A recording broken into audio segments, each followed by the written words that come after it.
In the highland valleys of ancient Turkey, a revolution was brewing. While the great civilizations of Mesopotamia and Egypt dominated the ancient world, something new was stirring in the mountains of Central Asia Minor. A warrior people were about to emerge from obscurity to challenge the mightiest empires on earth. Their story begins with the hardest metal known to the ancient world. Deep in the Pontic Mountains, Highland smiths discovered how to extract and work this revolutionary material that could shatter bronze weapons like pottery. The process remained their most guarded secret, a technological advantage that would change the course of history. These superior tools cleared forests faster than anything before them. The new weapons cut through bronze armor as if it were cloth.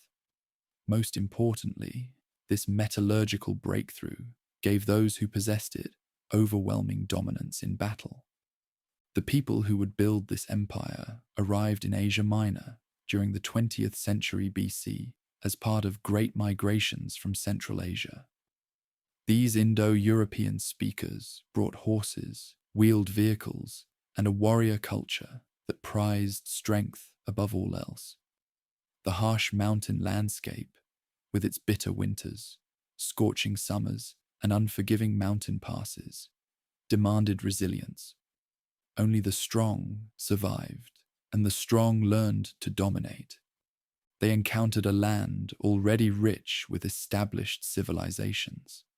The local peoples had built impressive cities like Hattusili, protected by massive stone walls and filled with temples to storm gods and fertility goddesses.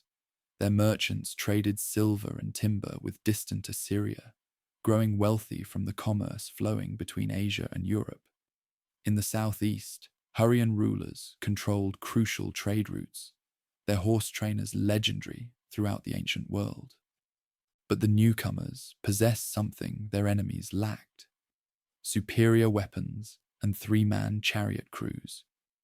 While other armies struggled with two-man chariots, these crews perfected a deadly combination: driver, archer, and shield-bearer working in perfect coordination. They could maintain devastating arrow fire while maneuvering at high speed across rough terrain. The psychological impact shattered enemy formations before the chariots even made contact. Village by village, valley by valley, the Indo-Europeans established dominance. They didn't simply conquer, they absorbed.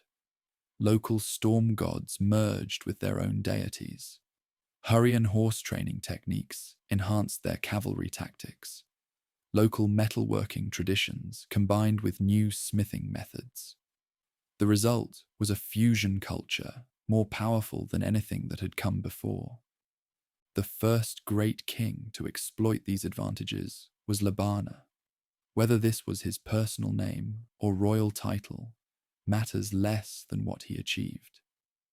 From his base at Hattusili, strategically positioned where major trade routes converged, Labana launched campaigns that would transform a collection of highland settlements into the foundation of an empire.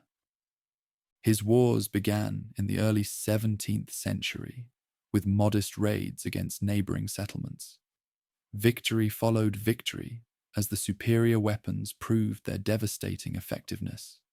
Each conquest brought new warriors, new wealth, new territories under central control. Success bred confidence, and what started as local conflict evolved into systematic expansion across Asia Minor. Labana understood that military conquest alone meant nothing without political consolidation.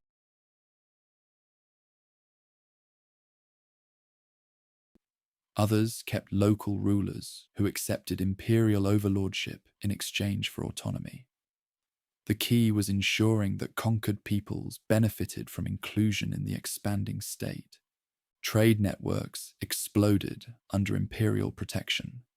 Merchants could travel safely across territories previously divided between hostile chieftains. The metallurgical monopoly generated enormous profits that funded further expansion while enriching subjects throughout the realm. Cities grew larger and wealthier as commerce flowed through protected routes. Religious policy proved equally crucial. Rather than suppressing local cults, these rulers incorporated foreign deities into an ever-expanding pantheon. The storm god remained supreme, but local weather gods, fertility goddesses, and protective spirits found honored places in official ceremonies.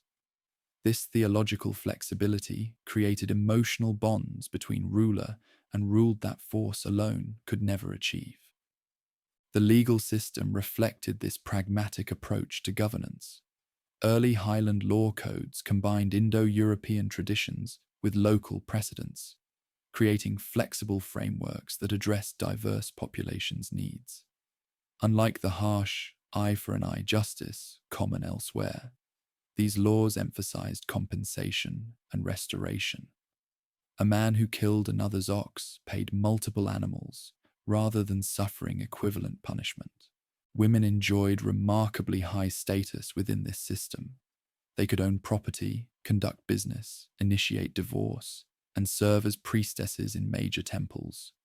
Royal women wielded considerable political influence, with queen mothers and chief wives participating in crucial state decisions.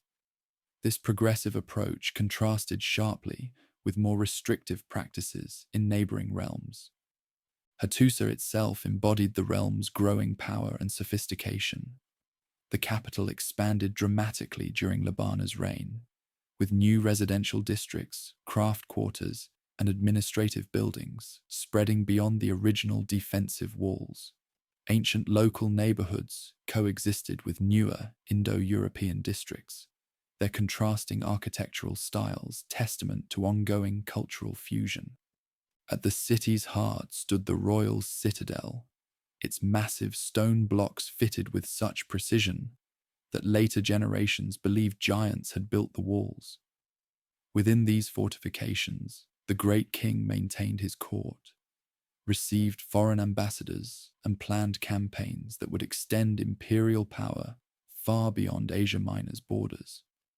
The administrative apparatus governing this expanding realm grew increasingly sophisticated. Scribes trained in multiple languages recorded laws, treaties, correspondence, and inventories on clay tablets housed in palace archives. The cuneiform writing system, adapted from Mesopotamia, recorded their language for the first time, creating the earliest written form of any Indo-European tongue. This achievement enabled efficient, long-distance communication and preserved legal precedents for future generations. Royal succession followed carefully established procedures designed to prevent civil wars that plagued neighboring realms. The reigning monarch designated his heir during his lifetime, usually his eldest son, but sometimes a brother or nephew if circumstances warranted.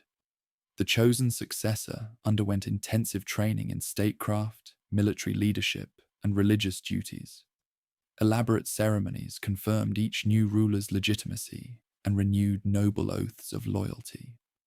The warrior culture that had carried these people to power evolved into a more complex social system as the state matured.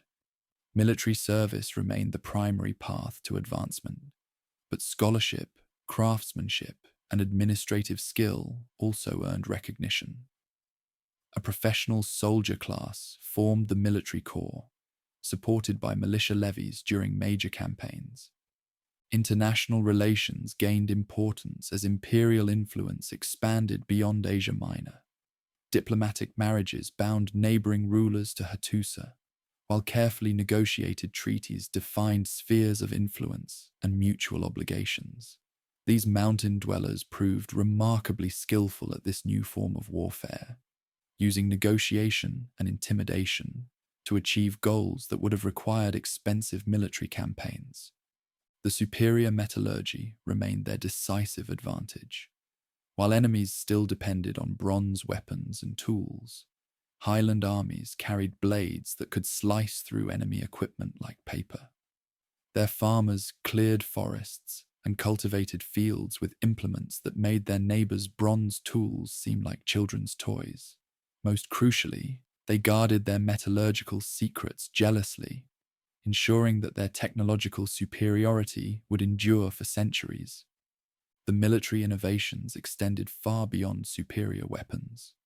Siege warfare reached new levels of sophistication under imperial engineers, who developed portable battering rams and scaling ladders that could reduce enemy fortifications with unprecedented speed.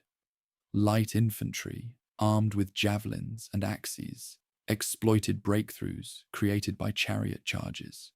Heavy spearmen provided defensive anchors around which mobile forces could rally. By the mid-17th century, the foundations of future empire were solidly established. The state Labana, built from a single city, now controlled most of Central Asia Minor, commanded the emerging metallurgical trade, and projected power far beyond its mountain borders. His successors would inherit not just territory and treasure, but the administrative, military, and diplomatic tools necessary to challenge the greatest powers of their age. The broader ancient world remained unaware of what was stirring in the Anatolian highlands.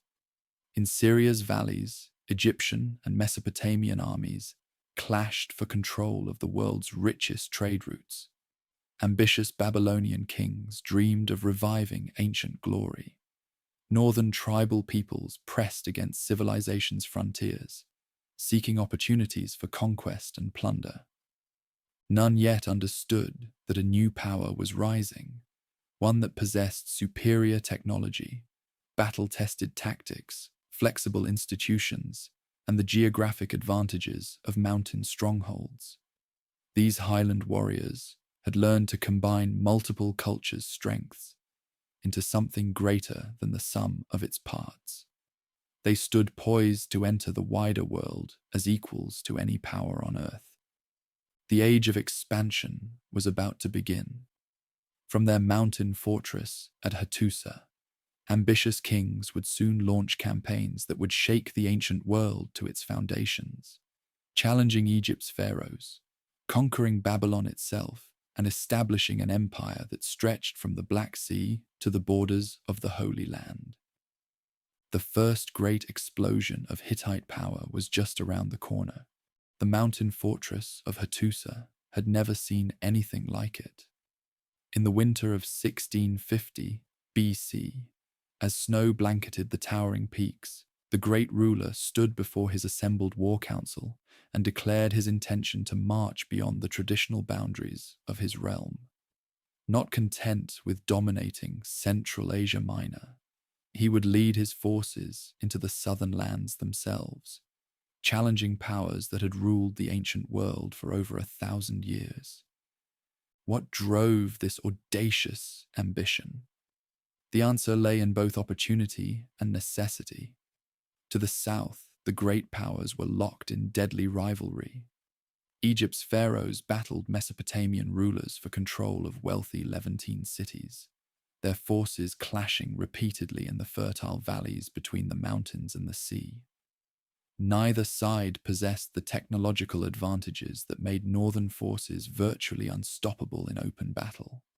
The strategic situation was more complex than simple military opportunism. Trade routes that had enriched Hattusili for generations were under constant threat from southern conflicts. Merchant caravans carrying precious metals, luxury goods, and essential commodities faced increasing dangers as warfare spread throughout the region. Tribute from vassal territories had declined as local rulers struggled to maintain their own security. Most critically, intelligence reports suggested that both Egypt and Babylon were considering joint action against the emerging northern threat. The rulers' advisors were divided on the wisdom of southern expansion. Veteran commanders who had fought in the consolidation wars argued for continuing the proven strategy of gradual territorial expansion, absorbing neighboring territories one by one until the entire Anatolian plateau lay under central control. Younger officers, hungry for glory and plunder, advocated for immediate strikes against the wealthy southern cities before they could organize effective resistance. The merchant class presented perhaps the most compelling arguments for intervention. Representatives from trading families that had grown wealthy from commerce with distant lands painted vivid pictures of the riches awaiting in the south. Aleppo's warehouses overflowed with goods from across the known world. Egyptian gold, Mesopotamian textiles, cedar wood from Lebanese mountains, precious stones from distant India, ivory from Africa's mysterious interior. Control of even a few major trading centers would multiply royal revenues beyond anything previously imaginable. The monarch understood that timing was everything. Strike while the southern powers were distracted by each other, seize control of crucial trade routes, and establish dominance before enemies could organize effective resistance.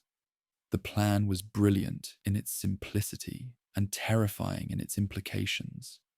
The preparations were methodical and thorough. Throughout the winter months, weaponsmiths worked day and night, forging spearheads, arrow points, and sword blades from the precious metal that remained their greatest strategic asset. Chariot workshops produced hundreds of war vehicles, each equipped with the three-man crews that had proven so devastatingly effective against traditional opponents.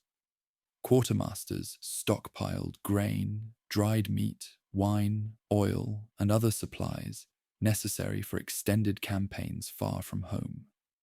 Intelligence gathering reached new levels of sophistication during these months of preparation. Spies disguised as merchants traveled throughout the Levantine territories, mapping defensive positions, identifying potential allies among discontented local rulers, and assessing the military capabilities of target cities. These agents reported that many settlements had grown complacent during decades of prosperity, their walls poorly maintained, and their garrisons more concerned with ceremonial duties than actual warfare. Religious ceremonies accompanied the material preparations. Priests performed elaborate rituals designed to secure divine favor for the coming campaigns. The storm god received magnificent offerings, gold vessels, precious stones, and the sacrifice of prize bulls, whose blood was sprinkled on weapon caches to ensure victory. Oracles were consulted, omens interpreted, and favorable signs proclaimed to boost morale among the troops. The diplomatic dimension of preparation proved equally crucial. Throughout the winter, envoys traveled to courts across Anatolia, negotiating a series of treaties with neighboring rulers who might threaten the homeland while the main forces campaigned abroad.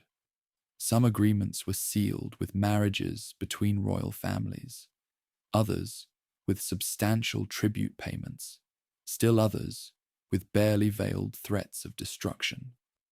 By spring, the northern and eastern frontiers had been secured, freeing the entire professional force for the southern offensive. The first target was Aleppo, the most powerful city-state in the northern Levant, and the key to controlling regional trade routes. For generations, Aleppo's rulers had grown rich from commerce, flowing between Mesopotamia and the Mediterranean coast. Their merchants traded in luxury goods from across the known world: Egyptian gold, Mesopotamian textiles, cedar wood from the Lebanese mountains, ivory from distant Africa. The city's walls enclosed palaces and temples rivaling those of Babylon itself. The wealth that made Aleppo so attractive also made it vulnerable. Its strength rested on commercial networks rather than force of arms.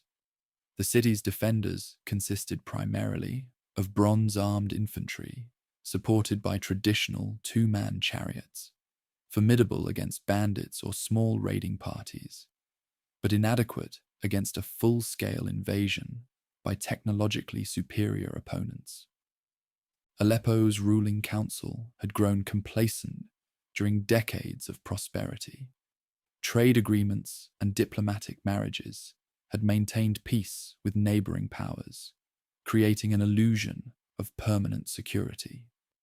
The city's magnificent walls, built of massive stone blocks and rising over 30 feet above the surrounding plain, had never been seriously tested by determined besiegers. Warehouses bulged with goods awaiting shipment to distant markets, while temple treasuries overflowed with offerings from grateful merchants whose ventures had prospered under divine protection. The invasion began in the spring of 1650 with a speed and violence that caught the entire region off guard. Northern forces swept down from the mountain passes like an avalanche, overwhelming frontier garrisons before they could send warnings to the major cities. The psychological impact was immediate and devastating. For centuries, the Levantine territories had known relative peace under local rulers who commanded respect throughout the region. Now foreign warriors, with strange gods and incomprehensible weapons, were carving through defenses as if they were made of paper. Advanced units reached Aleppo's outskirts within 10 days of crossing the mountain passes. The city's defenders had barely enough time to close the gates and man the walls before enemy forces began surrounding their position. What followed was a siege that would revolutionize warfare throughout the ancient world and establish new standards for military engineering and tactical innovation. The siege of Aleppo became a masterclass in innovation and brutality. Northern engineers deployed massive battering rams constructed from entire tree trunks sheathed in metal plates, hauled forward on wheels and operated by teams of dozens of men. These weapons pulverized gates designed to withstand traditional Bronze Age warfare. Scaling ladders tall enough to overtop the city's impressive walls enabled assault troops to overwhelm defensive positions faster than guards could respond. Most devastating of all, coordinated chariot charges broke the morale of defending forces who had never faced such concentrated mobile firepower. The attackers employed psychological warfare with calculated precision. During the initial days of the siege, captured defenders were executed in full view of the walls, their heads mounted on spikes as warnings to those still resisting. Night attacks using fire arrows set portions of the city ablaze, creating panic among civilians who had never experienced warfare. Drums thundered continuously from the besieging camps, preventing sleep and gradually wearing down both military and civilian morale. Engineering innovations went far beyond simple siege equipment. Miners began tunneling beneath the walls, placing wooden supports that could be burned to collapse entire sections of fortification. Archers positioned in mobile towers could shoot down into the city, picking off defenders and creating constant fear among the population. Most ingeniously, water supplies were cut by diverting streams that fed the city's cisterns, creating thirst that affected everyone from the royal palace to the humblest workshop. The siege stretched through the summer months as Aleppo's rulers desperately sought relief from their traditional allies. Envoys slipped out through secret passages, carrying appeals for assistance to Egyptian garrisons in the south and Mesopotamian forces in the east. But distance and the speed of the northern advance had left the city isolated. No help was coming. Inside the walls, conditions deteriorated steadily. Food supplies dwindled as the siege continued. Tensions rose between different quarters of the city as rumors spread about secret negotiations with the attackers. The merchant class, whose wealth depended on trade networks now completely disrupted, began pressuring the ruling council to seek terms. Priests declared that the gods had abandoned the city due to some unknown transgression, adding religious despair to material hardship. When Aleppo's walls finally collapsed after a 3-month siege, the conqueror faced a crucial decision that would define the character of his expanding dominion. Previous conquerors had typically sacked captured cities, carrying off treasure and slaves before withdrawing to their homelands. But the northern ruler had grander ambitions. He intended to stay, to rule, to build something lasting from his conquests. The fall of Aleppo sent shockwaves throughout the ancient Near East.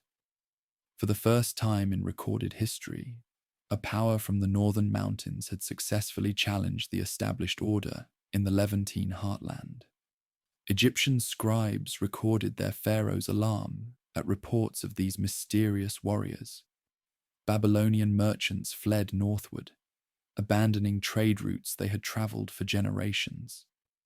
Diplomatic correspondence from the period reveals growing panic among rulers who suddenly realized that their world was changing in ways they could neither predict nor control. The northern commander exploited this psychological advantage with ruthless calculation. City after city surrendered without resistance rather than face Aleppo's fate. Those who submitted early received relatively generous terms.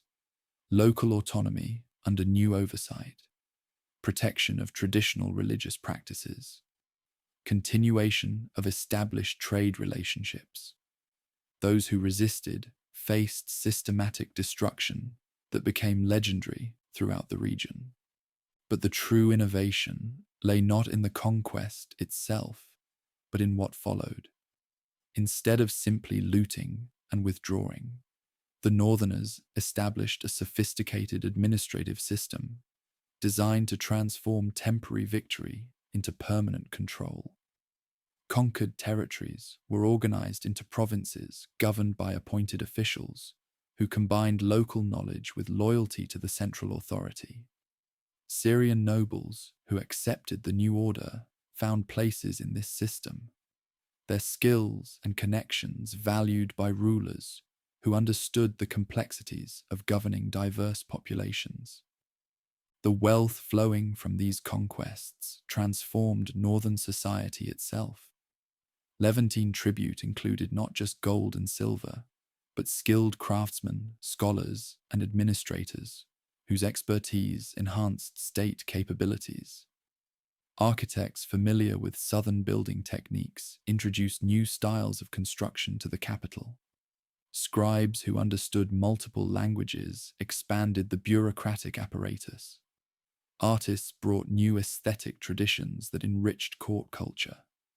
Trade networks expanded exponentially as merchants gained access to routes previously controlled by hostile powers.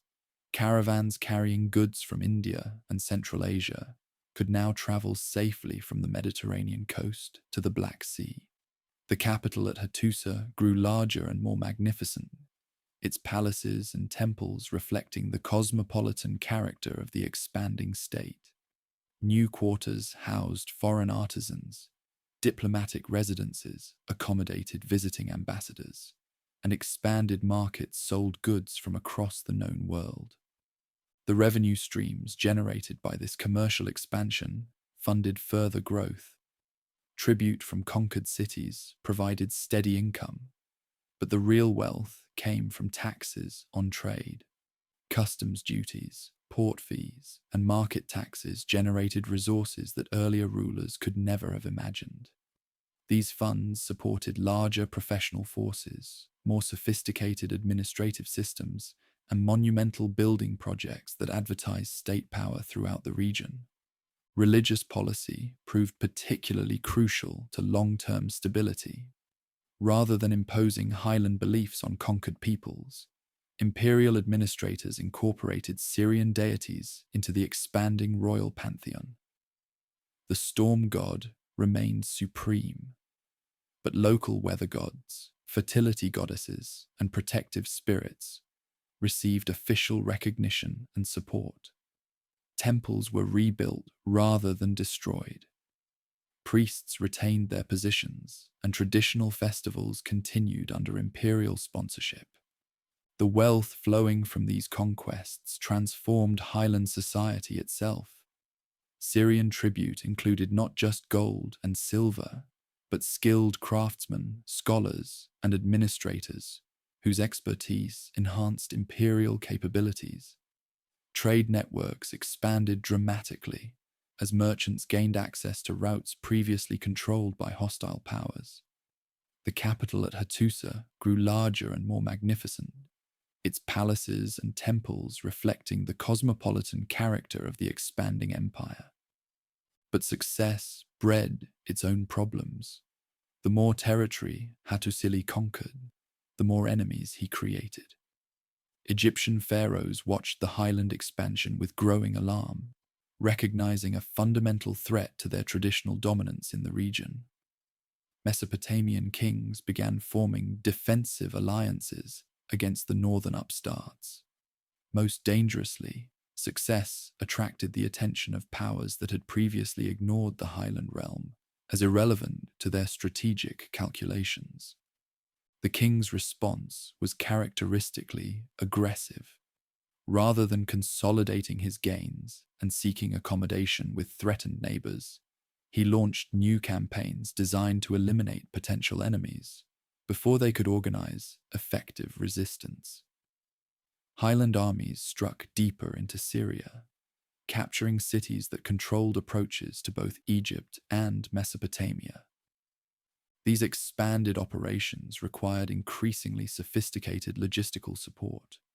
Supply lines stretched across hundreds of miles of potentially hostile territory. Garrison forces had to be maintained in dozens of conquered cities. Local administrators needed protection from rebels and brigands who operated from mountain strongholds throughout the region. The strain on highland resources was enormous. Military service removed thousands of men from agricultural and craft production. Tribute from conquered territories helped offset these costs, but maintaining imperial control required constant vigilance and frequent military intervention. Any sign of weakness invited rebellion. Any reduction in military pressure encouraged enemies to test imperial resolve. Hattusili's solution was to institutionalize warfare as a permanent feature of imperial administration. Professional military units were stationed throughout the empire, ready to respond immediately to threats or opportunities. Local militias provided additional manpower during major campaigns. Most importantly, the king established a system of military colonies where veteran soldiers received land grants in exchange for permanent garrison duty. This transformation of northern society had profound consequences that extended far beyond simple administrative efficiency. Traditional tribal structures gave way to more hierarchical organizations centered on service to the state. Social advancement increasingly depended on battlefield achievement rather than birth or inherited wealth. The warrior ethos that had originally carried these people to power became even more dominant as territorial expansion continued year after year. The legal system evolved rapidly to address the complexities of governing diverse populations across vast territories. State law codes balanced traditional northern customs with practical necessities of ruling conquered peoples. Local legal traditions continued operating alongside central courts, creating a flexible system that could adapt to different cultural contexts while maintaining overall coherence. Judges traveled circuit routes, hearing appeals, and ensuring consistent application of justice throughout the realm. Perhaps most remarkably, women's roles within this increasingly organized society remained progressive compared to contemporary civilizations. Royal women continued wielding significant political influence, often serving as regents for young rulers or governors of important provinces. Service was primarily male, but women controlled much of the economic activity that supported territorial expansion, managing agricultural estates, directing craft production, organizing trade networks that connected distant regions. The diplomatic revolution that accompanied territorial expansion proved as important as the conquests themselves. Traditional approaches to international relations had been based on mutual respect between established powers of roughly equal strength. The emergence of a new force capable of projecting power across such vast distances forced a complete reconsideration of diplomatic practice throughout the ancient world. Marriage alliances, the traditional foundation of international relations, took on new complexity when one partner possessed overwhelming strength. Northern princesses married into local ruling families throughout the Levant, creating networks of kinship that bound regional elites to the central court. These relationships provided intelligence, local support during crises, and emotional connections that transcended mere political calculation. Tribute relationships replaced traditional trade agreements in many areas, fundamentally altering economic relationships throughout the region. Cities that had previously negotiated as equals now sent annual payments to the northern capital in exchange for protection and commercial privileges. These arrangements generated enormous revenues, while creating vested interests in stability among local merchant classes. The transformation extended to religious practices in ways that would influence spiritual development throughout the ancient Near East.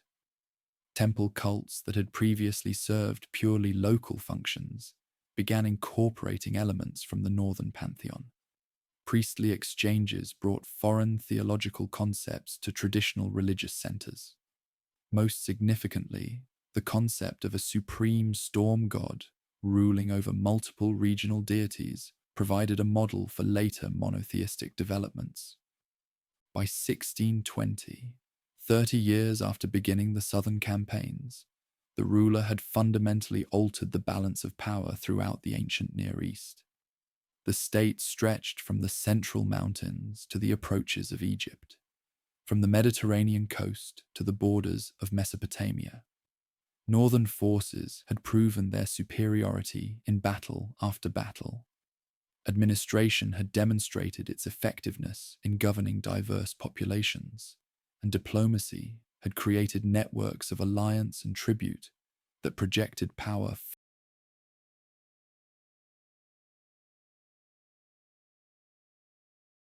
Transformation. The monarch was aging, and the question of succession loomed increasingly large. Territorial expansion had been driven by personal charisma and genius for war. Could successors maintain the momentum of conquest, or would the state fragment under less capable leadership? The answer came in 1590, when the great conqueror died after a brief illness, leaving the throne to his grandson Mursili I. The young monarch inherited not just territory and treasure, but enormous challenges that would test every aspect of state strength. Enemies who had been cowed by his grandfather's reputation sensed opportunity in the succession of an untested ruler. Rebellions erupted in multiple provinces simultaneously. Egyptian forces probed the southern frontiers. Mesopotamian diplomats sought to detach Levantine cities from northern control through offers of alliance and trade privileges. The new ruler's position was complicated by internal court politics that had simmered beneath the surface during the previous reign. Different factions supported different approaches to governing the expanded realm. Conservative nobles advocated consolidation, securing existing territories and establishing stable administrative systems before attempting further expansion. Younger commanders, many of whom had built their careers during the conquest period, argued for continued aggression to maintain the momentum that had carried the state to greatness. The economic dimension of these debates reflected fundamental questions about the nature of power itself. Tribute from conquered territories provided immediate wealth, but required constant oversight and occasional intervention to maintain. Trade revenues offered more sustainable income, but depended on peaceful relationships with partners who might be tempted to seek independence.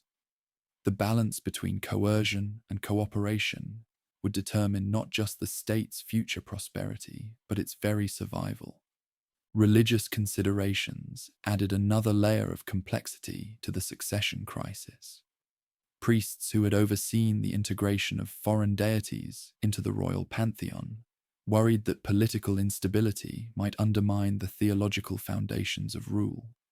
Local cults throughout the realm watched carefully for signs of weakness that might allow them to reassert independence. Most critically, the legitimacy of divine kingship itself was at stake.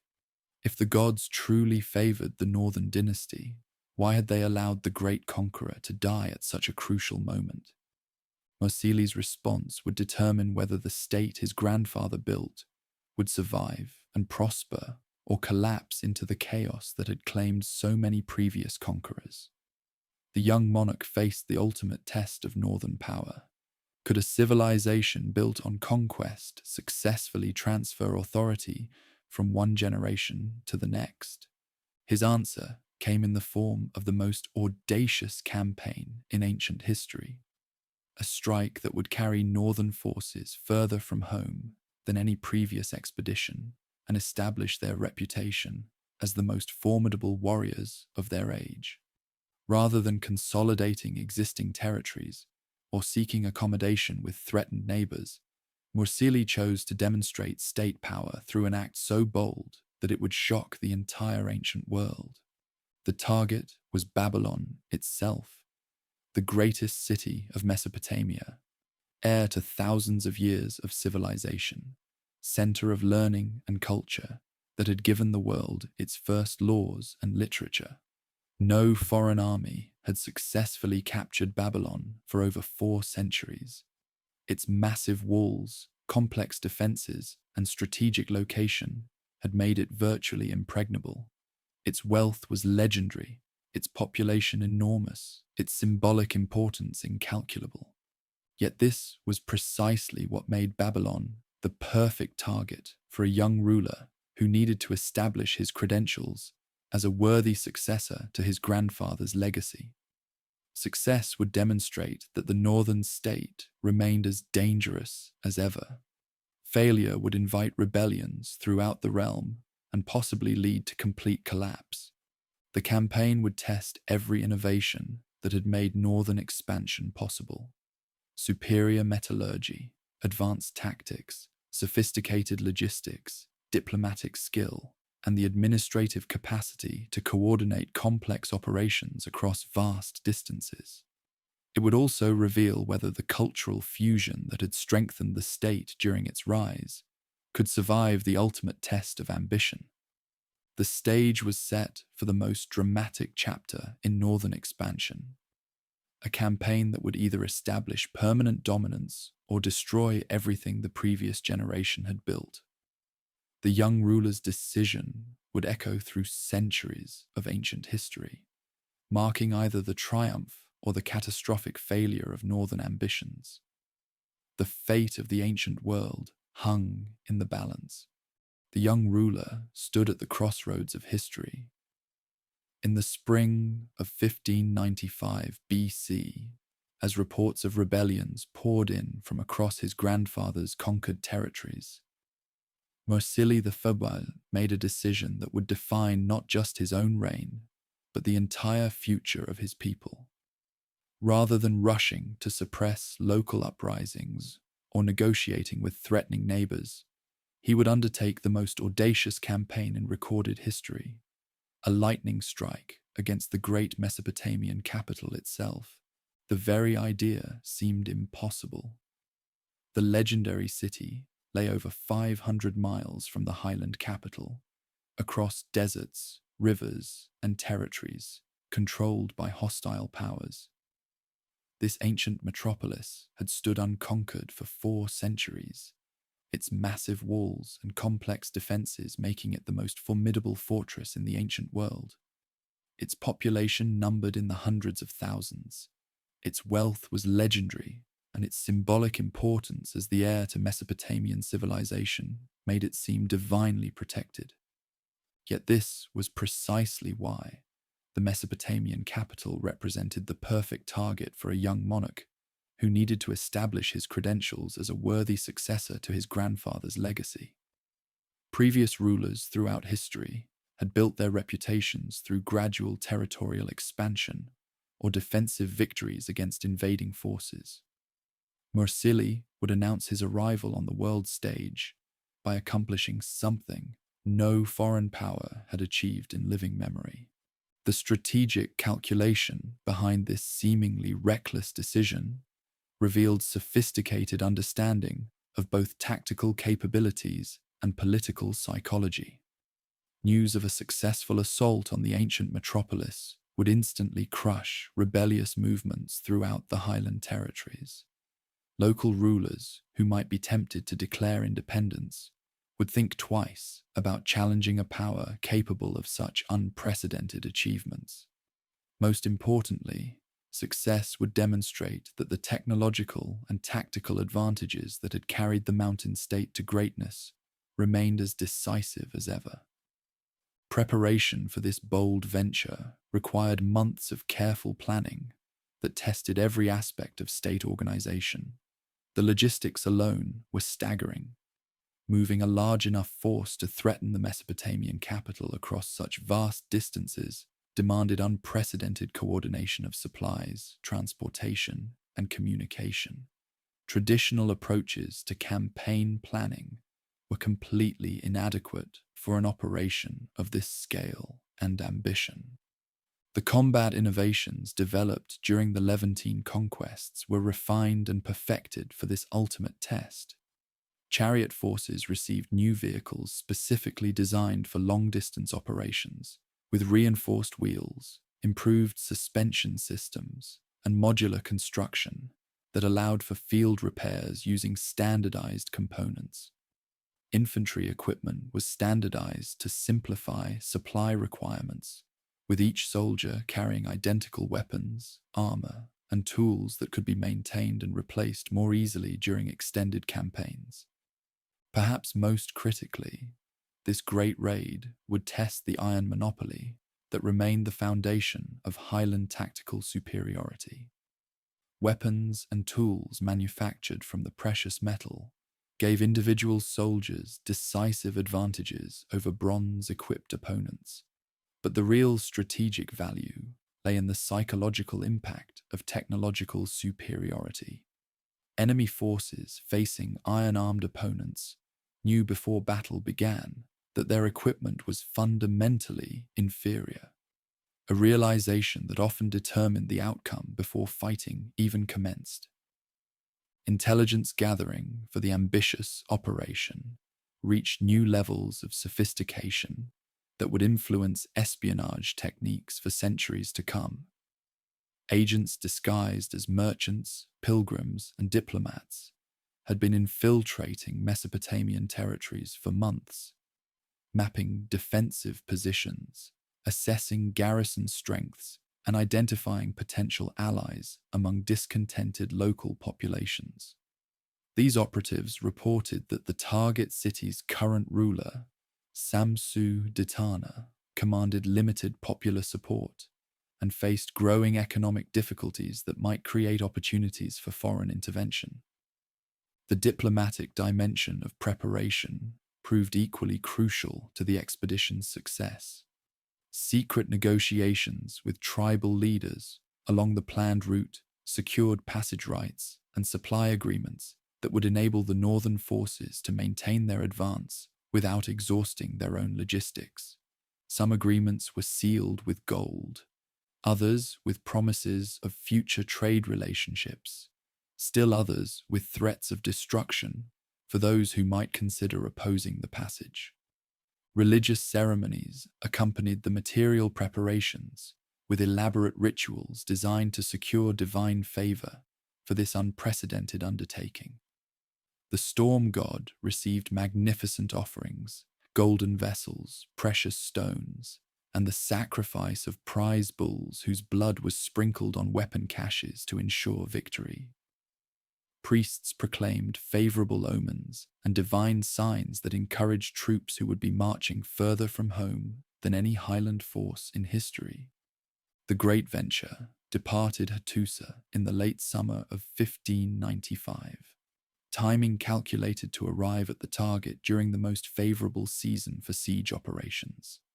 The force itself represented the cream of Highland combat capability, veteran chariot crews who had proven themselves in the Levantine campaigns, elite infantry units equipped with the finest iron weapons, and specialist engineers who had perfected the siege techniques that had conquered cities throughout the region. The advance toward the Mesopotamian capital demonstrated coordination and speed that astonished contemporary observers.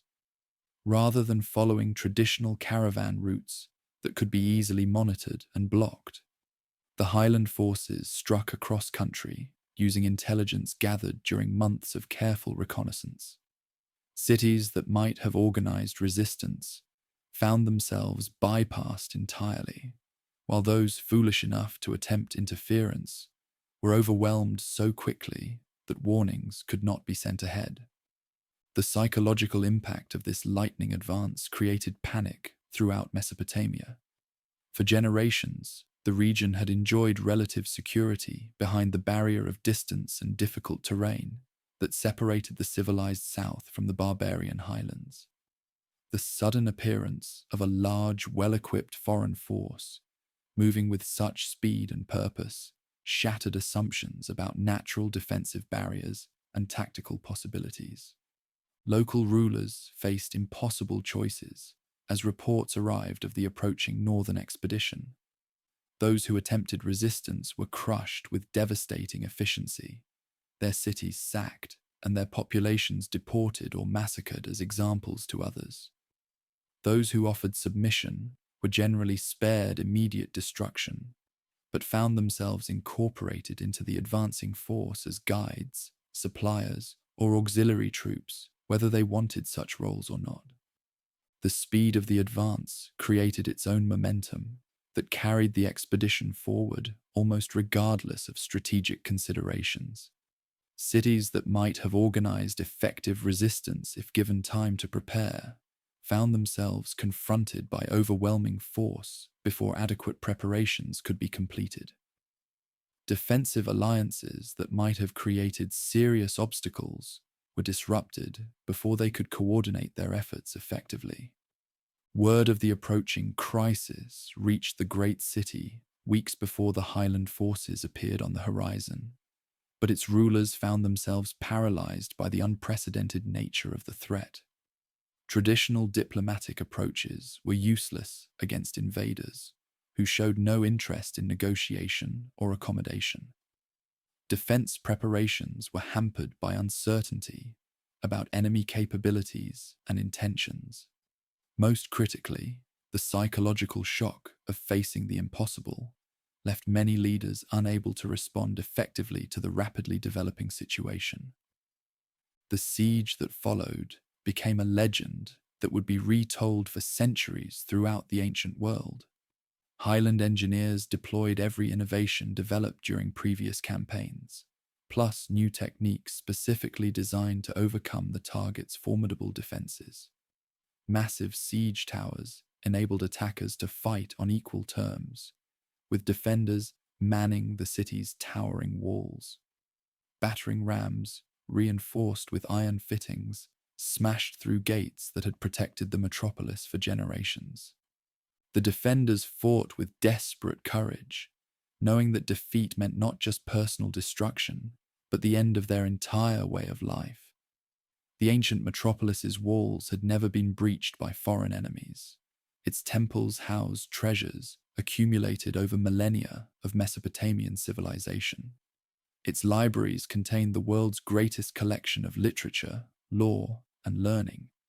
Everything that defined Mesopotamian culture was at stake in this unprecedented confrontation. But courage alone could not overcome the technological and tactical advantages that the Highland forces brought to bear. Iron weapons cut through bronze armor as if it were cloth. Coordinated chariot charges broke defensive formations that had successfully resisted traditional enemies for centuries. Most devastating of all, the sheer audacity of the attack created psychological pressure that gradually wore down even the most determined resistance. The final assault came after weeks of siege operations that had gradually reduced the city's defensive capabilities to the breaking point. When the walls were finally breached, Highland forces poured into the metropolis with a fury that reflected not just the frustrations of the siege, but the accumulated momentum of their entire impossible journey. What followed was systematic plunder on a scale that shocked even hardened veterans of previous campaigns. The wealth seized during the sack of the ancient capital exceeded anything previously seen in Highland territories. Gold and silver, accumulated over centuries of Mesopotamian prosperity, filled wagon after wagon. Precious stones, ivory carvings, and masterworks of art were loaded onto pack animals for the long journey home. Most valuable of all were the skilled craftsmen, scholars, and administrators who were deported to serve the mountain state with their expertise. Yet the true significance of the victory lay not in material plunder, but in its psychological impact throughout the ancient world. For the first time in recorded history, a foreign power had successfully captured and sacked the greatest city of the most ancient civilization on Earth. The implications were staggering, not just for political and strategic calculations, but for fundamental assumptions about divine favor, cultural superiority, and the natural order of the world. News of the metropolis's fall spread across the ancient Near East with the speed of wildfire, carrying shockwaves that reached from Egypt to the Iranian plateau. Rulers who had previously dismissed the Highland state as a regional nuisance suddenly recognized it as a threat to the entire established order. Diplomatic correspondence from the period reveals growing panic among established powers, who realized that their world was changing in ways they could neither predict nor control. The Highland withdrawal from the conquered metropolis proved as masterful as the advance had been. Rather than attempting to hold territory so far from their base of power, Mursili's forces departed with their plunder before any coalition of enemies could organize effective retaliation. The Great Raid had achieved its primary objectives, demonstrating Highland power capabilities, securing enormous wealth, and establishing the young ruler's credentials as a worthy successor to his grandfather's legacy. The impact on Highland society itself was equally profound. Veterans returning from the historic venture brought not just plunder, but stories that would shape cultural development for generations. The successful completion of such an impossible undertaking created a sense of national destiny and divine favor that would sustain the mountain state through future challenges. Most importantly, the operation established precedents for long-distance campaigns that would influence strategic thinking throughout the classical period. However, success came with hidden costs that would not become apparent until years later. The concentration of armed forces required for the historic raid had left other frontiers vulnerable to enemy action. Rebellions that had been brewing during the succession crisis erupted with renewed vigor, while the main force was absent from the homeland. Most critically, the venture's very success attracted the hostile attention of powers that had previously ignored the Highland state as irrelevant to their strategic calculations. The young ruler returned home to find his territories in chaos. Provincial governors had declared independence in multiple regions. Egyptian forces had launched probing attacks along the southern frontiers. Mesopotamian diplomats were actively encouraging rebellion among recently conquered populations by offering tactical support and favorable trade agreements to those willing to break away from Highland control. Yet Mursili's position was now fundamentally stronger despite these immediate challenges. The wealth seized from the ancient capital provided resources to finance counter-insurgency operations throughout the territories. The psychological impact of the raid's success undermined rebel morale while strengthening loyalist resolve. Most importantly, The young monarch had established his personal credentials as a tactical genius capable of achieving the impossible.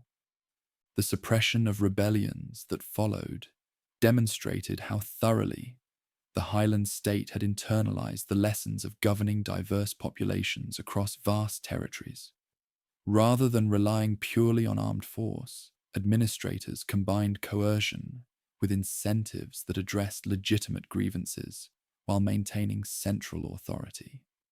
Local rulers who had participated in rebellions faced execution or deportation, but their territories were then governed through more responsive institutions that provided better representation for local interests. The integration of plunder from the Great Raid into the Highland economy created new opportunities and challenges that would shape development for decades to come. Skilled craftsmen deported from Mesopotamia introduced new techniques in metallurgy, architecture, and artistic production that enriched Highland culture while maintaining its distinctive character. Scholars familiar with Mesopotamian literature and law contributed to legal and administrative innovations that enhanced governmental effectiveness. Perhaps most significantly, the venture's success established the Highland state as a recognized great power that could no longer be ignored by established civilizations. Diplomatic relationships that had previously been based on the condescending tolerance of superior powers were replaced by negotiations between equals who respected each other's capabilities. This transformation opened new possibilities for alliance, trade, and cultural exchange that would benefit all parties involved. The Great Raid also created precedents for future operations that would influence strategic thinking throughout the ancient world. The demonstration that well-organized forces equipped with superior technology could successfully project power across vast distances encouraged other ambitious rulers to attempt similar ventures.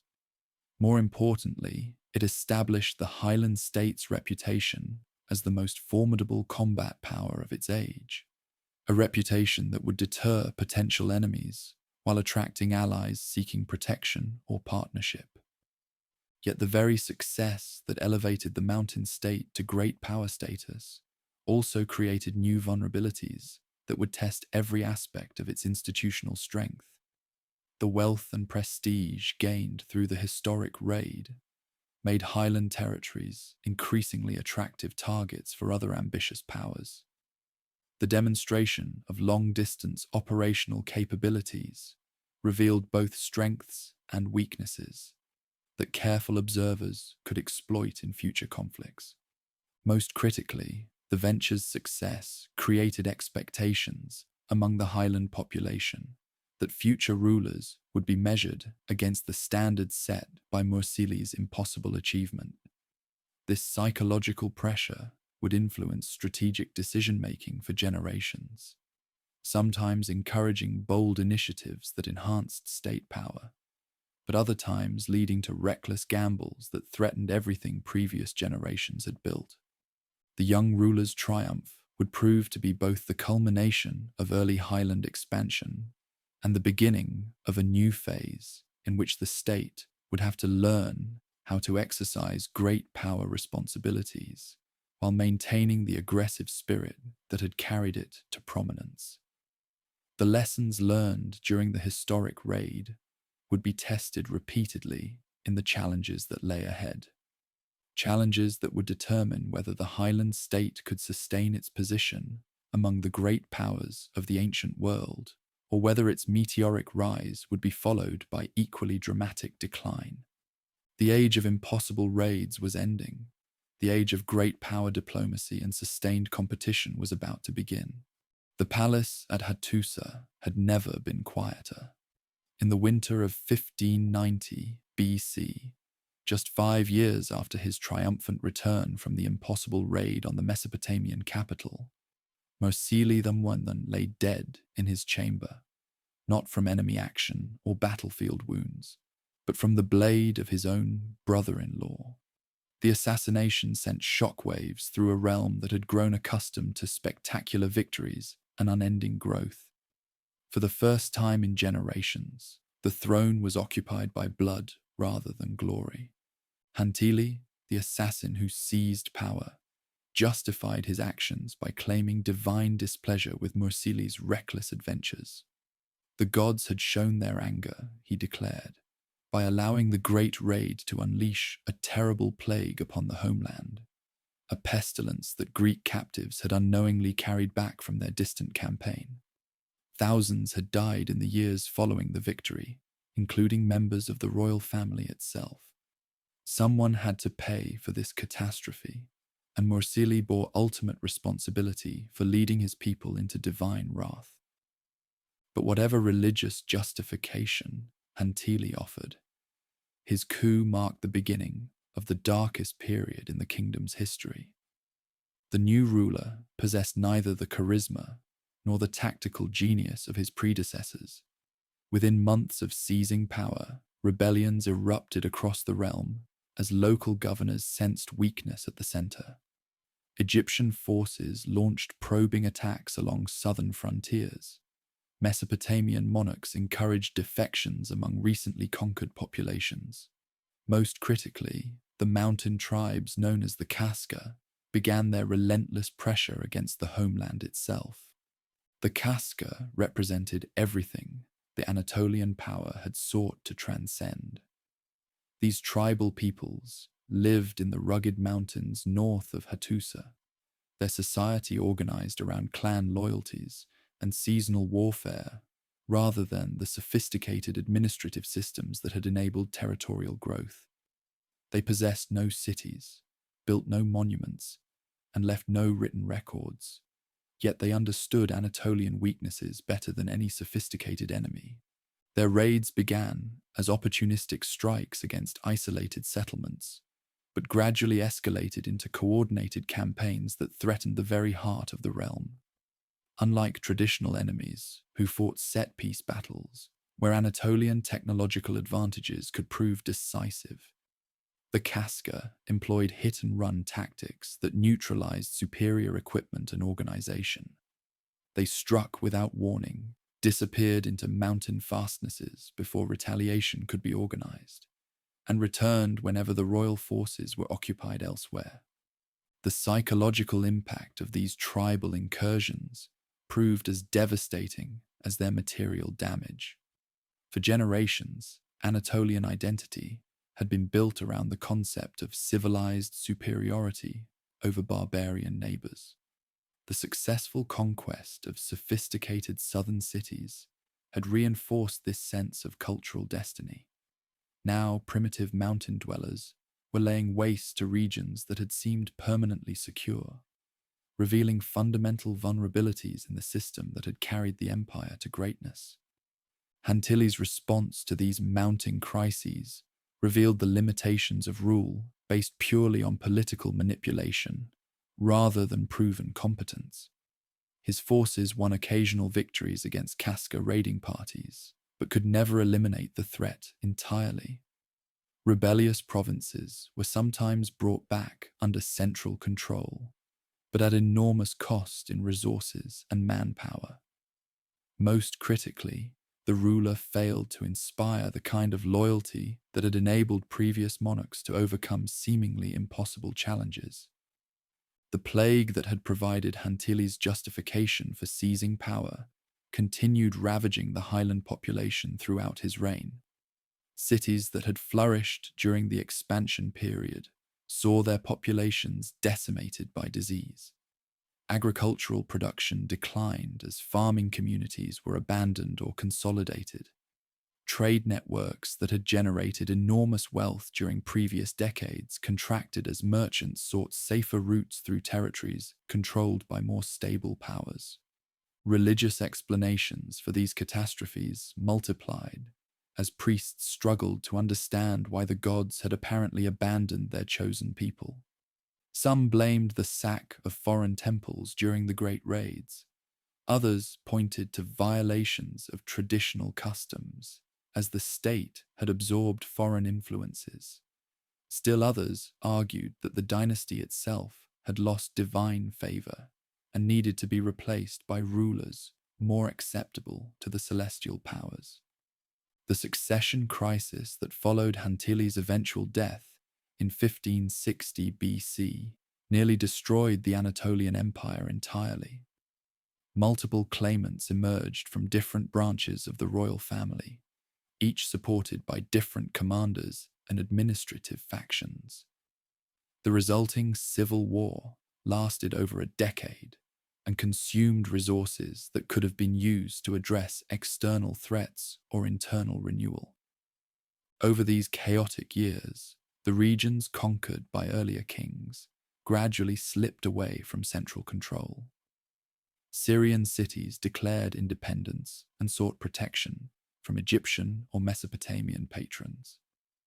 Anatolian provinces fell under the influence of local strongmen who owed no allegiance to Hattusa. Most devastatingly, Kaska tribes expanded their control over areas that had been considered secure royal territory for generations. By 1550 BC, the empire that had once threatened the greatest powers of the ancient world controlled little more than the immediate vicinity of its capital. The iron monopoly that had provided technological advantages was breaking down as production facilities were disrupted by warfare and their skilled workers fled to safer lands. The administrative systems that had enabled governance of diverse populations across vast distances fragmented into competing bureaucracies serving rival claimants to power. Yet even in this darkest hour, certain institutional foundations remained strong enough to support eventual recovery. The legal traditions developed over previous reigns continued operating in regions still under central control. Religious practices that had successfully integrated diverse populations maintained their appeal even when political authority collapsed. Most importantly, the cultural identity forged through earlier conquests survived political fragmentation and provided a foundation for future renewal. The individual who would begin this remarkable recovery came from an unexpected source. Telepinu was neither a successful general nor a charismatic leader, but rather a younger son of the royal family who had spent his early career as a provincial administrator. His experience governing local regions had taught him lessons about the practical requirements of effective rule that court-based politicians had never learned. When Telepinu finally succeeded in eliminating his rivals and claiming undisputed control around 1525 BC, he faced challenges that would have overwhelmed kings accustomed to the straightforward problems of conquest and foreign adventure. The empire needed to be rebuilt from the ground up, not just its lands and wealth, but its fundamental institutions and cultural identity. Traditional approaches based on armed strength and foreign adventure were clearly inadequate for the renewal required. The new monarch's first priority was ending the cycle of internal violence that had consumed royal resources for decades. Rather than simply executing remaining rivals and their supporters, Telepinu issued comprehensive pardons that allowed former enemies to participate in the renewal effort. More importantly, he established formal procedures for royal succession that would prevent future civil wars by clearly defining how power would be transferred from one generation to the next. These succession laws represented one of the most important constitutional innovations in ancient history. Previous Anatolian kings had designated their heirs while alive, but without formal constraints that prevented later changes or challenges from rival claimants.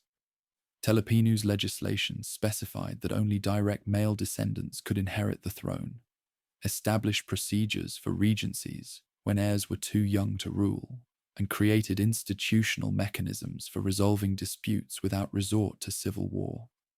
The diplomatic revolution that accompanied internal renewal proved equally significant for long-term recovery. Rather than attempting to reconquer lost provinces through campaigns that the weakened empire could not afford, Telepinu negotiated agreements that preserved Anatolian influence through less expensive means. some former regions accepted tributary relationships that provided them autonomy in exchange for annual payments and armed support when emergencies arose. Religious reforms addressed the spiritual crisis that had undermined popular confidence in royal authority. New ceremonies emphasized the gods' continued favor for the Anatolian people while acknowledging past errors that had temporarily disrupted divine protection. Traditional festivals were restored and expanded, providing communal experiences that reinforced cultural identity even when political control remained fragmented. The economic dimension of renewal required fundamental changes in how the empire generated and managed its resources. The tribute and plunder that had funded earlier conquests were no longer available, forcing development of more sustainable revenue sources. Agricultural production was encouraged through tax incentives and infrastructure investments. Craft production received royal support to rebuild the export industries that had enriched Anatolian cities in previous decades. Most critically, the iron monopoly was gradually restored through careful protection of remaining production facilities and recruitment of skilled workers who had fled in the chaotic years. This technological advantage remained crucial to Anatolian combat effectiveness, but its strategic value now lay more in defensive applications than in supporting offensive campaigns against distant enemies. The gradual recovery of highland power during Telepinu's reign established patterns that would influence development for centuries to come. Territorial expansion was replaced by careful consolidation of existing resources. Military adventures gave way to diplomatic solutions wherever possible. Most importantly, the ruler demonstrated that effective governance required institutions capable of surviving individual personalities, rather than depending on the charisma or genius of particular monarchs. The Casca threat that had seemed so overwhelming during the crisis years was gradually contained through a combination of military pressure and diplomatic accommodation. Rather than attempting to conquer or eliminate these tribal peoples entirely, Highland forces established defensive lines that protected core territories, while allowing the Casca to maintain their traditional way of life in marginal mountain regions. This pragmatic approach proved far more sustainable than the total conquest strategies favored by earlier rulers. International relations during the Reconstruction period reflected the Highland state's reduced circumstances while preserving its essential dignity and independence. Diplomatic correspondence with Egypt and Mesopotamian powers acknowledged Highland weakness while maintaining claims to great power status. Marriage alliances with neighboring rulers provided security guarantees that military strength could no longer ensure. Most importantly, careful neutrality in conflicts between other major powers prevented the Highland state from being drawn into wars it could not afford.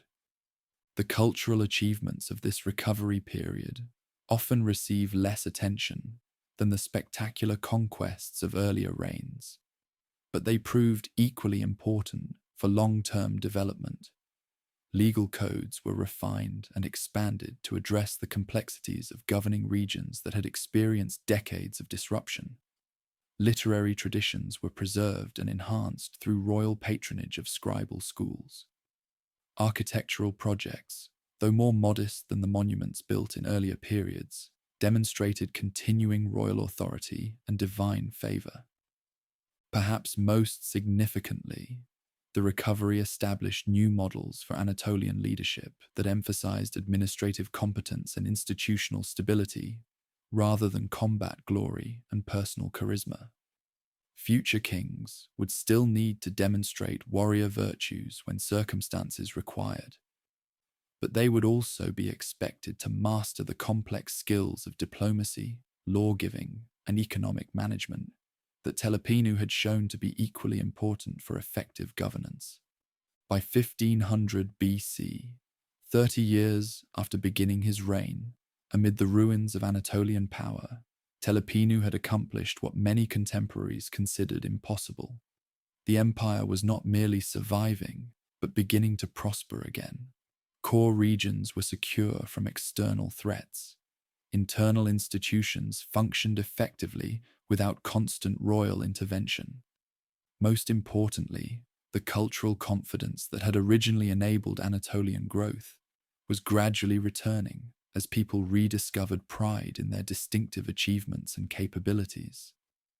The stage was being set for a new phase of Anatolian development that would combine the aggressive spirit of earlier conquests with the institutional sophistication learned through the recovery period. Future kings would inherit not just lands and resources, but constitutional frameworks, diplomatic networks, and administrative capabilities that would enable them to project Anatolian power more effectively and sustainably than ever before. The kingdoms that emerged from this crucible of crisis and recovery would prove capable of challenging the greatest powers of their age, while maintaining the internal stability that earlier monarchs had sometimes sacrificed in pursuit of combat glory. The lessons learned in the dark years would serve Anatolian civilization well in the great confrontations that lay ahead. But first, the empire would need to complete its recovery and rebuild the armed capabilities that had once made Anatolian forces the terror of the ancient world. The next generation of kings would face the challenge of translating institutional renewal into renewed conquest, a task that would test every lesson learned through the years of crisis and recovery. The age of rebuilding was drawing to a close. The age of renewed greatness was about to begin. The storm clouds were gathering over the ancient world. By 1380 BC, four great powers dominated the civilized earth: Egypt controlling the Nile Valley and southern Levant, Assyria rising in northern Mesopotamia, Mitanni commanding the Levantine heartland, and the Mountain Kingdom, now fully recovered from its decades of crisis. For generations, these empires had coexisted through careful diplomacy and mutual respect. That delicate balance was about to shatter. At the center of this brewing tempest stood a man whose very name would become synonymous with conquest and cunning. The great king ascended the throne around 1344 BC with ambitions that dwarfed those of any monarch since the legendary Mursili. Where his immediate predecessors had focused on consolidation and recovery, this new ruler dreamed of nothing less than reshaping the entire Near Eastern world order. The situation that confronted the monarch presented both unprecedented opportunities and mortal dangers. The Hurrian kingdom, which had dominated the Levant for over a century, was tearing itself apart through civil war. Egyptian power, though still formidable, was distracted by religious revolution as the pharaoh Akhenaten abandoned traditional gods in favor of a radical new solar monotheism. Assyria remained focused on eastern expansion rather than western adventures. Most critically, none of these powers possessed the technological advantages that had originally carried the mountain forces to greatness. The iron monopoly, carefully rebuilt following Telepinu's reforms, once again gave highland armies decisive superiority over bronze-equipped opponents. But the king understood that technology alone would not be enough to achieve his grand ambitions. Success would require diplomatic genius, tactical innovation, and the kind of sustained campaign coordination that had been perfected through decades of border warfare against the persistent Kaska tribes. The monarch's first moves revealed the sophisticated planning that would characterize his entire reign. Rather than launching immediate attacks against obvious targets, he spent years building the intelligence networks and alliance systems that would enable later campaigns. Mountain agents, disguised as merchants and diplomats, penetrated Hurrian territories to assess defensive capabilities and identify potential collaborators among disaffected local populations. Simultaneously, diplomatic initiatives reached out to Egypt and Assyria with carefully crafted messages that emphasized shared interests in maintaining regional stability while subtly probing for signs of weakness or opportunity. These early negotiations established the ruler's reputation as a thoughtful and reasonable monarch, a reputation that would prove invaluable when his true intentions became clear. The religious dimension of preparation proved equally crucial to long-term success. The great king presented his eventual campaigns not as naked aggression, but as divine missions to restore proper worship throughout the Levantine territories. Hurrian rulers, he declared, had violated sacred traditions by neglecting the storm god and other deities who demanded universal reverence. Highland armies would march not as conquerors, but as liberators, freeing oppressed populations from impious monarchs who had lost divine favor. This theological framework provided powerful justification for what might otherwise have appeared as unprovoked aggression. More importantly, it created emotional connections with Levantine populations who had indeed grown resentful of Hurrian religious policies that often favored foreign deities over traditional local cults. When mountain forces eventually crossed the Euphrates, many cities would welcome them as deliverers rather than resist them as invaders. The preparations that accompanied diplomatic and religious initiatives demonstrated how thoroughly Highland thinking had evolved since the chaotic years of the previous century. Gone were the days of improvised expeditions launched on royal whim. The king's campaigns would be characterized by meticulous planning, overwhelming logistical support, and coordination between multiple army groups operating across vast distances. Chariot forces received new vehicles specifically designed for the Levantine terrain, with wheels adapted for sand and rocky ground, rather than the mountain paths where they had originally proven their worth. Infantry equipment was standardized to simplify supply requirements while maintaining the qualitative advantages that iron weapons provided over bronze alternatives. Most importantly, engineering units were expanded and trained in siege techniques that could reduce fortified cities quickly enough to prevent enemy coalitions from organizing effective relief efforts. The intelligence apparatus that supported these preparations represented perhaps the monarch's greatest innovation. Previous Highland campaigns had relied on crude reconnaissance and local informants of questionable reliability. The new ruler established systematic espionage networks that penetrated enemy territories years before actual hostilities commenced. These agents provided detailed information about defensive preparations, garrison strengths, supply routes, and political tensions that could be exploited when warfare began. Perhaps most ingeniously, Highland diplomats began cultivating relationships with Levantine city rulers who chafed under Hurrian domination. These local leaders were promised autonomy and favorable treatment in exchange for cooperation when mountain armies arrived. By the time open warfare commenced, the king had already secured the loyalty of key figures throughout the territories he intended to conquer. The first phase of Levantine expansion began around 1340 BC, with what appeared to be limited border adjustments rather than full-scale invasion. Highland forces crossed the Euphrates at multiple points, seizing key strongholds that controlled major trade routes while carefully avoiding direct confrontation with main Hurrian armies.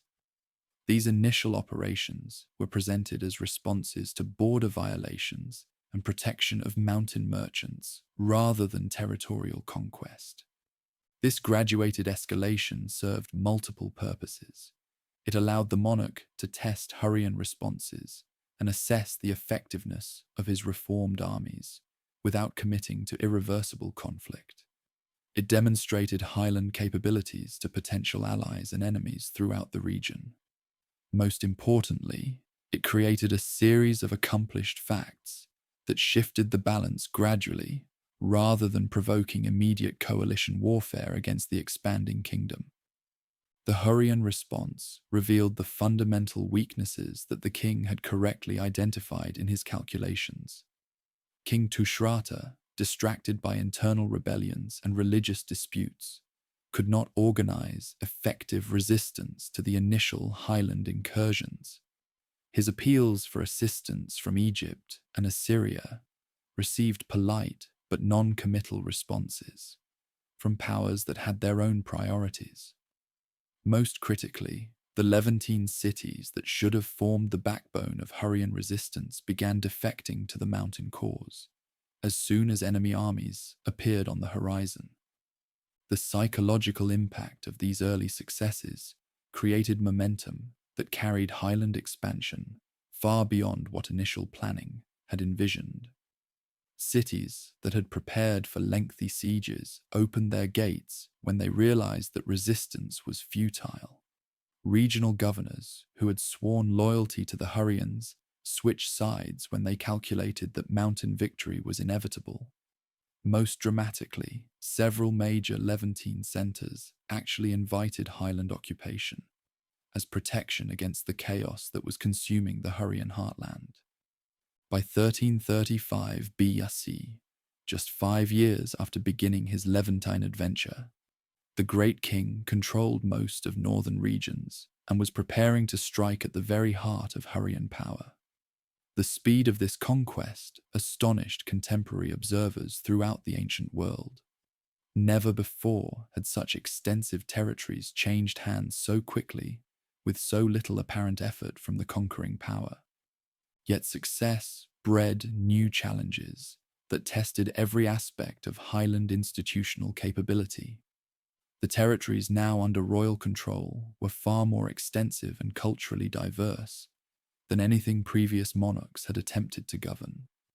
Unlike the mountain heartland, where generations of cultural fusion had created relatively homogeneous populations, the Levant contained dozens of distinct ethnic groups with their own languages, religious traditions, and political loyalties. The monarch's solution to these administrative challenges demonstrated the political sophistication that had been developed through decades of internal reform. Rather than attempting to impose uniform highland practices throughout the conquered territories, the king established a flexible system that adapted to local conditions while maintaining central authority over essential functions. Levantine cities that had welcomed highland forces retained their traditional rulers and religious practices under loose royal oversight. Those that had resisted were incorporated more directly into the mountain administrative system, but with guarantees that local customs would be respected. Most importantly, the ruler avoided the mistake of earlier conquerors who had attempted to extract maximum short-term wealth from conquered territories at the expense of long-term stability. The economic integration of Levantine territories into the Highland system created new sources of wealth that funded further expansion while enhancing prosperity throughout the kingdom. Local craftsmen brought new techniques in textiles, metalworking, and luxury goods production. Regional merchants provided access to trade networks that connected the Mediterranean coast with Mesopotamian markets. Most importantly, Levantine agricultural production supplemented highland food supplies and freed additional manpower for service. The religious syncretism that had characterized earlier highland expansion reached new levels of sophistication as the kingdom absorbed Levantine spiritual traditions. Local deities were incorporated into the royal pantheon, with elaborate ceremonies that emphasized theological compatibility rather than foreign domination. Regional priests retained their positions and influence, while acknowledging the supreme authority of the Highland storm god. This careful balance between innovation and tradition created emotional bonds between ruler and ruled that pure coercion could never have achieved. However, the very success of Levantine expansion created new vulnerabilities that the monarch had not fully anticipated. The rapid collapse of Hurrian power left a vacuum that other regional powers rushed to fill. Egyptian armies began moving northward to reassert pharaonic control over territories that had been considered secure Egyptian spheres of influence. Assyrian forces probed westward to test whether the new Highland Empire could defend its expanded frontiers. Most ominously, rumors spread throughout diplomatic circles of a potential coalition that would unite all threatened powers against the upstart kingdom. The ruler's response to these mounting pressures revealed both the strengths and limitations of his vision. Rather than consolidating his Levantine gains and seeking accommodation with threatened neighbors, the great king chose further escalation, designed to secure his conquests through overwhelming superiority rather than diplomatic compromise. This decision would lead to the most dramatic confrontation of his reign and establish precedents that would influence Near Eastern politics for centuries to come. The target of this escalation was Egypt itself, not through direct invasion of the Nile Valley, which would have been logistically impossible, but through systematic pressure on Egyptian-controlled territories in the southern Levant. Highland armies began operating in regions that pharaonic forces had considered secure for generations. Levantine allies of the Mountain Kingdom launched raids against Egyptian vassals.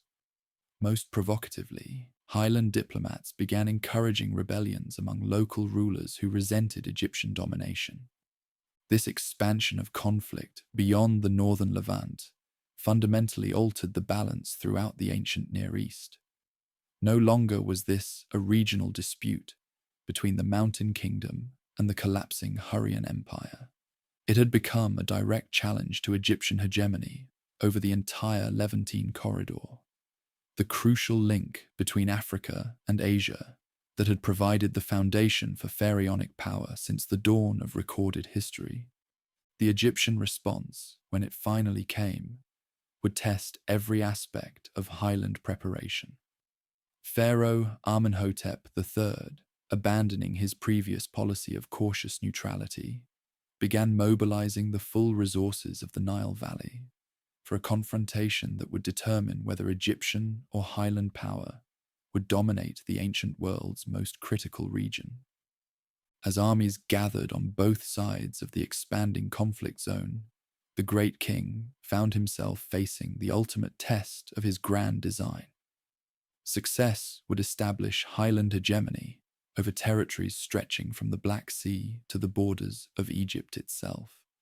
Failure would likely result in the destruction of everything his kingdom had achieved since recovering from its earlier crisis. The stage was set for a confrontation that would reshape the ancient world and establish patterns of great power competition that would endure for centuries. The question was no longer whether Highland expansion could continue, but whether the kingdom possessed the institutional strength and wisdom to manage the consequences of its own spectacular success. But even as these great forces maneuvered for the decisive confrontation that would determine the future of the Near East, an unexpected opportunity would arise that would test the monarch's diplomatic skills as thoroughly as his capabilities had been tested on the Levantine battlefields. From the palace of the pharaohs themselves would come an offer so extraordinary that it would force the Highland ruler to reconsider everything he thought he knew about the possibilities and dangers of great power politics. The age of conquest was about to give way to the age of diplomacy, intrigue, and deadly miscalculation. The greatest crisis of the reign was approaching, a crisis that would arise not from enemy strength but from enemy weakness, not from defeat but from political opportunity, too tempting to resist and too dangerous to accept. The message arrived at Hattusili on a rain-soaked autumn evening in 1323 BC, carried by an envoy whose exhausted horses and mud-splattered robes spoke of desperate urgency. What the ambassador carried would go down in history as one of the most extraordinary diplomatic communications ever sent between great powers. A letter that would unleash a chain of events leading to plague, war, and ultimately the collapse of the Bronze Age world itself. The letter came from Ankhesenamun, widow of the young pharaoh Tutankhamun, who had died unexpectedly, leaving Egypt without a clear successor. Faced with the prospect of marriage to an elderly advisor she despised, the young queen had taken an unprecedented step. She was writing directly to the Highland Empire's great king, with an offer that defied every diplomatic convention of the ancient world. "My husband has died, and I have no son. They say about you that you have many sons. If you would give me one of your sons, he would become my husband. I would never pick out a servant of mine and make him my husband." The implications were staggering. If a Highland prince married the pharaoh's widow, he would become pharaoh of the greatest power in the ancient world. The two empires that had been maneuvering toward war would instead be united through the most intimate of political bonds. Nile Valley wealth and mountain prowess would combine to create a superpower that could dominate the entire Near East for generations to come. For weeks, the great king deliberated. His advisors were divided between those who saw unprecedented opportunity and others who warned of pharaonic treachery. Previous pharaohs had occasionally married foreign princesses, but never had a Nile Valley queen sought a foreign husband. The very uniqueness of the offer suggested either desperation or deception, yet the potential rewards were too enormous to dismiss without careful consideration. Finally, Suppiluliuma reached his decision. He would send his son, Zananza, to Egypt, but only after pharaonic intentions had been verified through careful investigation. Highland agents were dispatched to the Nile Valley to assess the political situation and ensure that this extraordinary proposal was genuine rather than an elaborate trap designed to lure a royal prince to his destruction. The intelligence reports that returned were encouraging. Tutankhamun was indeed dead, apparently from injuries sustained in a chariot accident. The young queen was genuinely isolated at court, surrounded by aging advisors who sought to control the succession for their own benefit.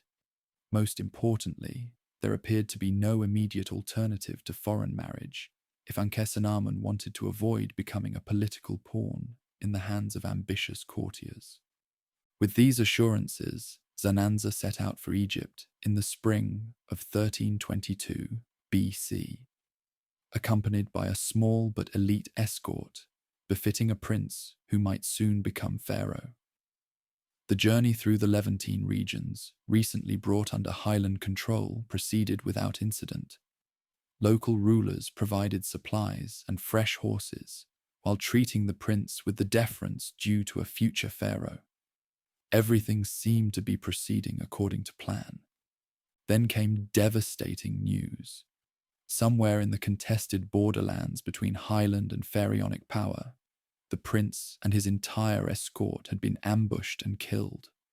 Whether this was the work of Nile Valley agents, local bandits, or rival Highland factions remained unclear.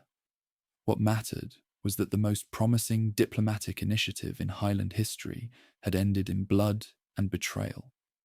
The great king's response was swift and terrible. Pharaonic treachery, for he had no doubt that Nile Valley authorities were responsible for his son's murder, demanded immediate punishment. Highland armies that had been preparing for defensive operations were redirected toward offensive campaigns designed to bring pharaonic domains under direct Highland control. The age of diplomacy was over. The age of total war had begun. The campaigns that followed demonstrated both the strengths and limitations of Highland armed power at its peak. Pharaonic garrisons throughout the Levantine regions were overwhelmed by the speed and violence of the Highland response. Cities that had maintained nominal Nile Valley allegiance for generations found themselves occupied by iron-armed Highland forces, who showed no mercy to those suspected of collaboration with the prince's murderers. Yet these tactical victories came at enormous cost. The Highland Empire had committed its primary forces to offensive operations far from home at precisely the moment when new threats were emerging on other frontiers. Assyrian armies began probing highland domains in northern Mesopotamia. Kaska tribes resumed their traditional raids against highland settlements. Most ominously, reports arrived of strange movements among the seafaring peoples of the Aegean and eastern Mediterranean. The great king himself would not live to see the full consequences of his fateful decision to seek vengeance for his son's death. Suppiluliuma died suddenly in 1322 BC, apparently a victim of the plague that pharaonic captives had brought back to the highland heartland. His death marked the end of an era and the beginning of a period of crisis that would test every institution and tradition that had sustained highland culture for centuries. The succession passed to Mursili II, a capable prince who inherited not just a throne, but a nightmare of military, diplomatic, and epidemiological disasters. The plague that had killed his father was spreading throughout highland territories, decimating populations that provided the manpower for both agricultural production and military service. Egyptian resistance in the Levantine territories was hardening as pharaonic forces recovered from their initial shock and began organizing systematic counterattacks. Most critically, the new king faced what appeared to be divine displeasure on an unprecedented scale. Highland religious traditions had always emphasized the gods' favor for their chosen people, but now every aspect of Highland life seemed cursed by supernatural wrath. Crops failed, livestock died, armies suffered unexpected defeats, and even the royal family itself was not immune to the diseases ravaging the general population. Mursili's response to these mounting crises revealed both personal courage and institutional wisdom that would enable Highland civilization to survive its darkest hour. Rather than attempting to maintain offensive operations that the kingdom could no longer afford, he ordered a general strategic withdrawal from the most exposed positions while concentrating available resources on defending core territories that were essential to Highland survival. This consolidation was not accomplished without enormous sacrifice. Levantine regions that had been conquered at such great cost were abandoned to pharaonic reconquest. Highland settlers who had established communities in these areas were forced to flee, leaving behind homes and possessions accumulated over generations. Most painfully, the graves of Highland heroes, including the great Suppiluliuma himself, were left in lands that would soon return to pharaonic control. Yet this withdrawal saved Highland culture from complete destruction. By reducing commitments to sustainable levels, Mursili freed resources for addressing the internal challenges that threatened the empire's very existence. Medical knowledge, accumulated through generations of royal patronage, was mobilized to combat the plague. Administrative systems developed through decades of territorial expansion were adapted to coordinate relief efforts for affected populations. Perhaps most importantly, the new king demonstrated remarkable skill in maintaining morale among populations that had every reason to despair. Rather than attempting to minimize the scale of the disasters confronting Highland society, Mursili acknowledged the gods' apparent anger while insisting that divine favor could be restored through proper ritual observance and moral reform. The religious response to the crisis took the form of elaborate ceremonies designed to identify and expiate whatever sins had provoked divine wrath. Highland priests consulted ancient texts, interrogated oracles, and performed complex rituals in attempts to determine why the gods had apparently abandoned their chosen people. These investigations eventually focused on possible violations of sacred oaths and treaties that might have disrupted the cosmic order. The plague prayers of Mursili II preserved on cuneiform tablets discovered by modern archaeologists, provide extraordinary insight into how ancient rulers grappled with disasters beyond their control. In language of remarkable directness and emotional power, the king acknowledged his people's suffering while appealing to divine mercy. "What is this, O gods, that you have done? A plague you have let into the land. The land, all of it, is dying, so no one prepares food offerings and libation for you. The ox herds who used to tend the sacrificial sheep and cattle of the gods are dead, so the sacrificial sheep and cattle of the gods are gone." These appeals apparently had some effect. The worst phase of the plague gradually subsided, though it would return periodically for decades and permanently reduce highland population levels. Agricultural production slowly recovered as surviving farmers adapted their techniques to work larger areas with reduced labor forces. Most importantly, armed effectiveness was gradually restored as new generations of warriors replaced those lost to disease and warfare. The process of recovery was aided by fundamental changes in Highland diplomatic and combat strategy that reflected hard-learned lessons about the limits of Highland power. Gone were the grandiose ambitions that had driven Suppiluliuma's expansion into the Levantine regions. In their place came a more modest but sustainable approach that emphasized defensive strength and careful alliance management rather than territorial conquest. This new strategy was tested almost immediately by the emergence of threats that dwarfed anything Highland society had previously confronted. Beginning around 1200 BC, mysterious groups of seafaring peoples began attacking established societies throughout the eastern Mediterranean. These raiders, known to modern historians as the Sea Peoples, possessed advanced naval technology and combat tactics that proved devastatingly effective against traditional land-based defenses. The Sea Peoples' origins remain one of history's great mysteries. Some appear to have come from the Aegean Islands, others from the western Mediterranean, still others from regions that cannot be identified with certainty.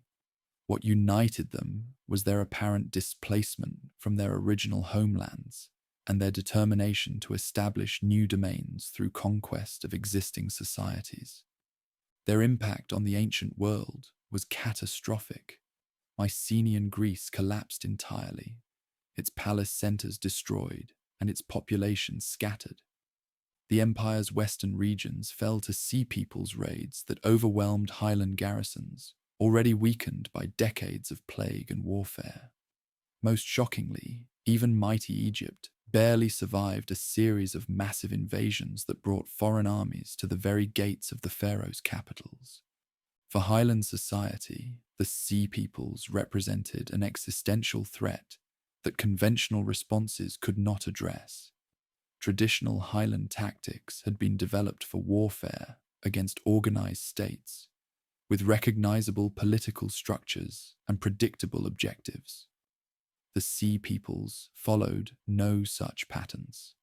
They appeared without warning, struck with devastating effectiveness, and disappeared before retaliation could be organized.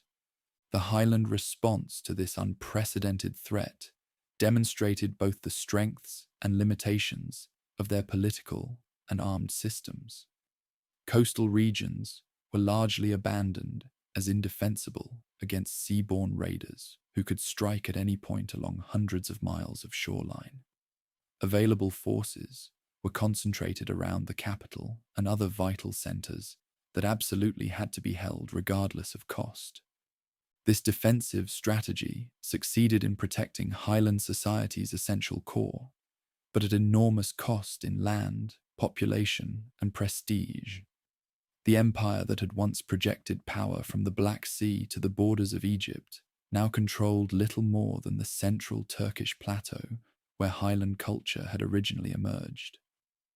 International influence that had been built through centuries of diplomatic and armed success evaporated as Highland power contracted to its ancestral heartland.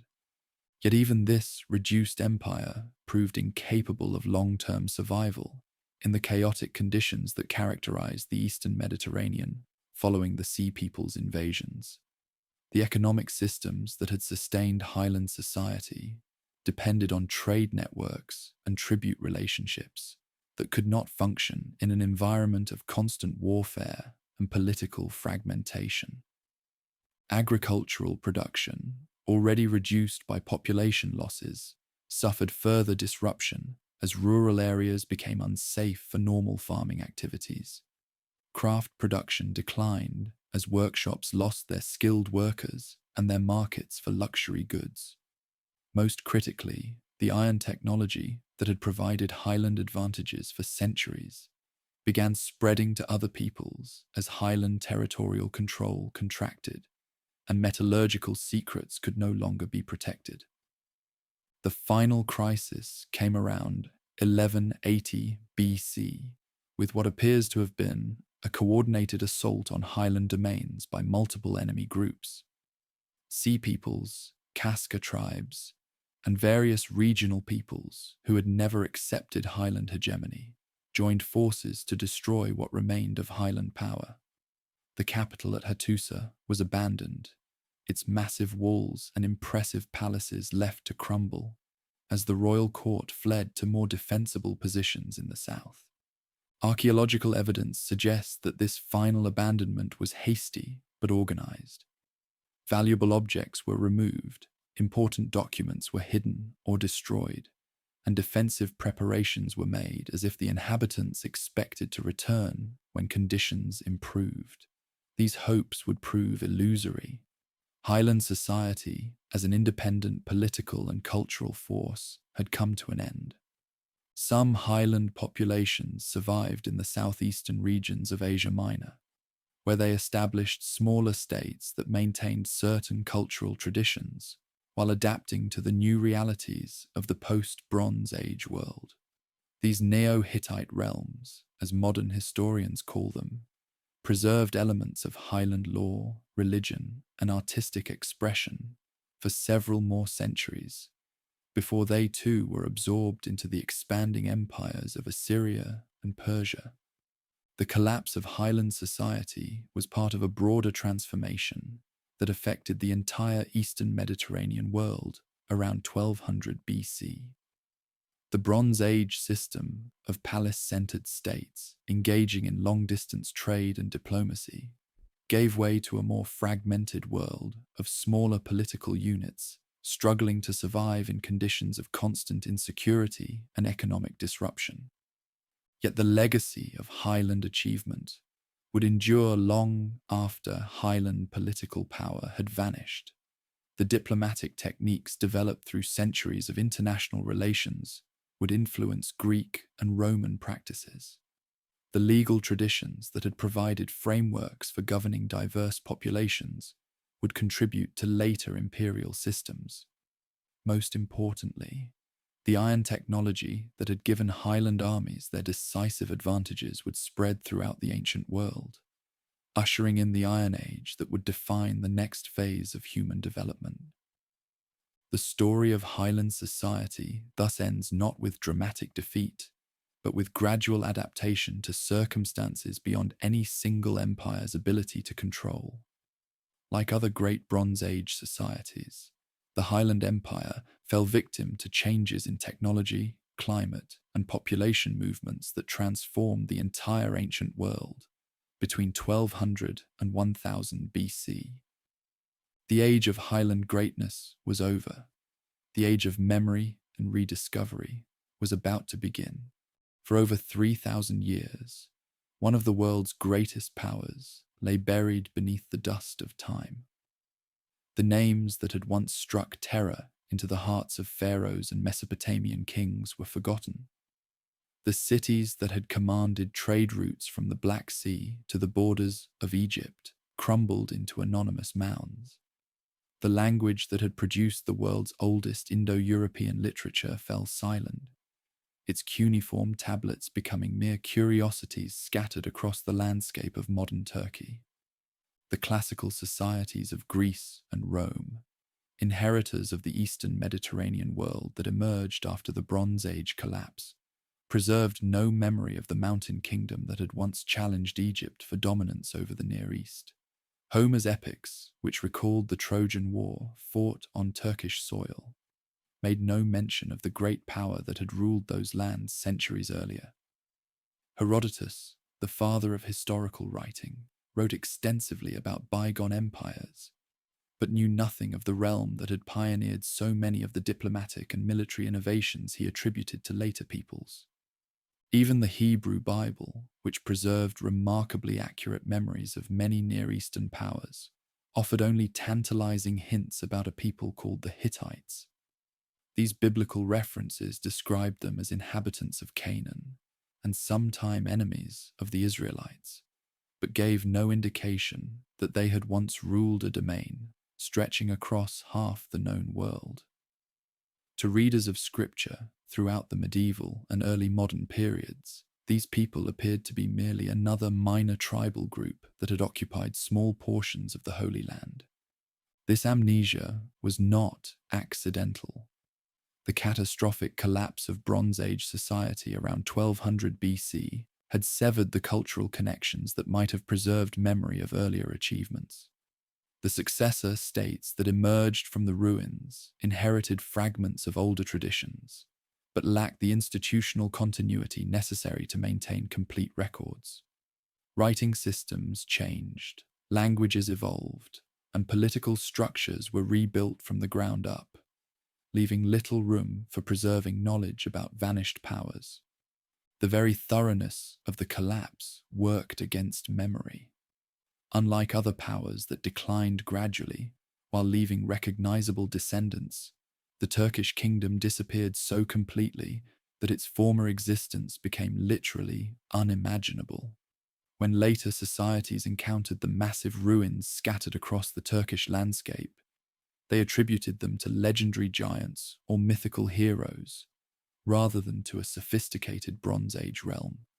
Islamic scholars, who preserved and expanded upon much classical knowledge during the medieval period, inherited the same blind spot.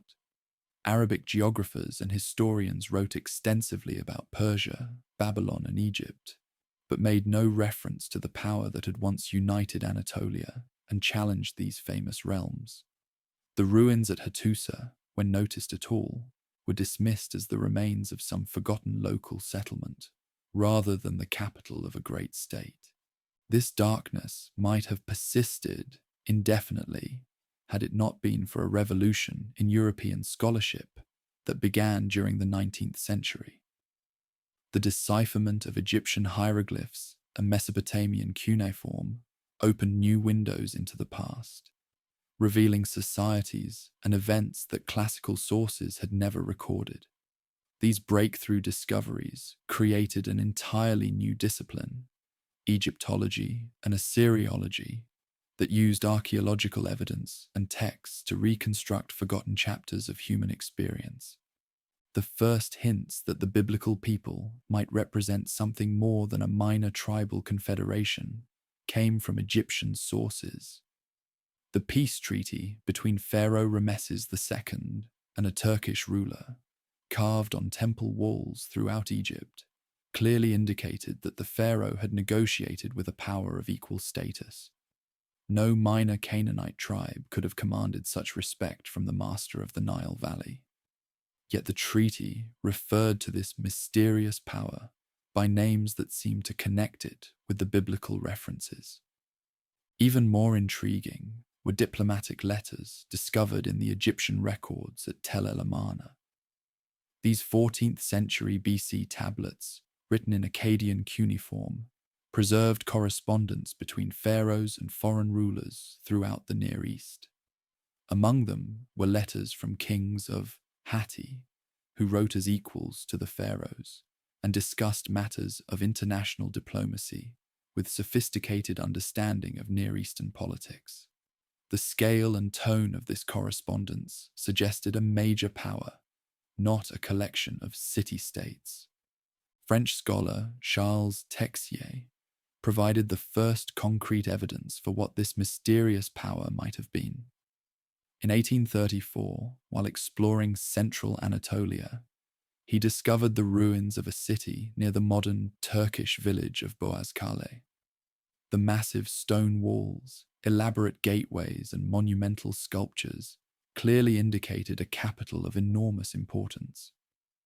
Local villagers called the site Hattusa, preserving a name that would prove to be one of the most significant linguistic survivals in archaeological research. Texier's initial description of the ruins captured their imposing character. I suddenly found myself among the remains of a great city, surrounded by a wall built of enormous stones.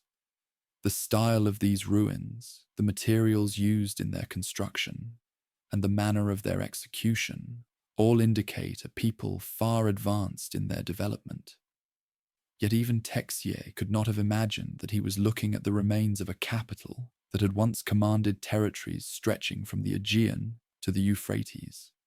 The true breakthrough came in 1906, when German archaeologist Hugo Winkler began systematic excavations at Hattusa. Winkler had been drawn to the site by the presence of cuneiform inscriptions that suggested significant document collections might be buried beneath centuries of accumulated debris. His first season of digging yielded modest results, but in August 1906, his workers uncovered something extraordinary: the royal document collections of the Turkish kingdom. Tablet after tablet emerged from the excavation, thousands of cuneiform documents that had been carefully stored in the palace and temple complexes of the former capital. These collections contained everything from royal correspondence and international treaties to legal codes, religious texts, and administrative records.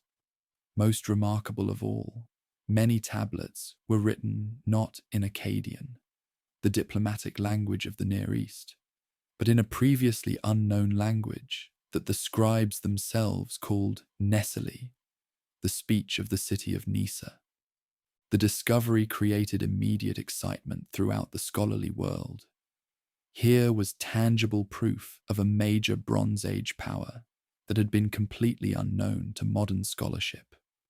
The sheer volume of written material suggested a level of bureaucratic sophistication comparable to Egypt or Mesopotamia. The international correspondence proved that this forgotten realm had been recognized as an equal by all the great powers of its age. Yet the most spectacular find was still to come. Among the thousands of tablets, Winkler discovered the complete text of the peace treaty between Ramesses II and the Turkish king, written from the Turkish perspective. This treaty, the world's first known international peace agreement, revealed the names of the contracting parties and provided crucial information about the political structure of the forgotten realm. The Turkish king, who had negotiated with Ramesses, was called Hattusili III, ruler of the land of Hatti, clearly the same power mentioned in Egyptian sources and biblical texts. The task of deciphering the Turkish language found in these collections fell to Czech linguist Bedřich Hrozný. Working with the assumption that the unknown language belonged to the Indo-European family, a hypothesis based on certain recognizable words and grammatical structures, Hrozný began the painstaking process of linguistic reconstruction. His breakthrough came in 1915, when he successfully translated a passage about bread and water, proving that the language was indeed Indo-European and closely related to Latin, Greek, and other familiar European languages. This discovery was revolutionary, not just for understanding the forgotten realm, but for the entire field of Indo-European linguistics. Scholars had long theorized about the original homeland of the Indo-European language family, but had little concrete evidence about its earliest written forms. The Turkish tablets provided that evidence, preserving the oldest written Indo-European language by several centuries, and offering crucial insights into the development of the entire language family. Hrozny's decipherment work revealed that the realm had called itself Hatti, and its people, the same name preserved in biblical texts, though referring to a far grander power than anyone had previously imagined. The document collections contain detailed records of campaigns, diplomatic negotiations, legal proceedings, and religious ceremonies that brought this vanished world back to life with extraordinary vividness. The legal codes discovered in the collections proved particularly significant for understanding development of law. The codes addressed everything from property rights and commercial transactions to marriage, divorce, and criminal justice. Unlike the harsh, retributive justice found in some contemporary legal systems, Turkish law emphasized compensation and restoration, treating even serious crimes as matters that could be resolved through appropriate payments to injured parties. Religious texts provided insights into a complex theological system that had successfully integrated diverse traditions from across the realm. The pantheon included hundreds of deities, from the supreme storm god to local protective spirits, all organized into a hierarchical system that reflected the political structure of the state itself. Detailed festival calendars revealed the enormous resources devoted to religious ceremonies that reinforced both divine favor and political unity. International correspondence preserved in the collections illuminated the sophisticated diplomatic culture of the Late Bronze Age. Letters between Turkish kings and their Egyptian, Mesopotamian, and Levantine counterparts revealed a world of great power politics, conducted through carefully negotiated treaties, royal marriages, and commercial agreements.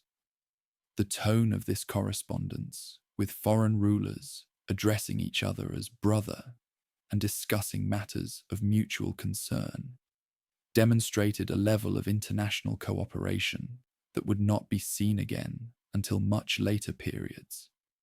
Administrative records provided extraordinary detail about the practical operation of a Bronze Age state. Tax assessments, rosters, and inventory lists revealed how the central government managed resources across vast territories inhabited by diverse populations. The bureaucratic sophistication evident in these documents demonstrated that Bronze Age states could achieve levels of administrative complexity comparable to much later imperial systems. Perhaps most remarkably, the collections contained extensive records that allowed scholars to reconstruct the political chronology of the realm with unprecedented precision. Royal annals, campaign reports, and succession documents provided a detailed timeline of rulers and events that could be correlated with records from Egypt, Mesopotamia, and other contemporary powers. For the first time, the Turkish state could be placed in its proper context as one of the great powers of the Bronze Age world.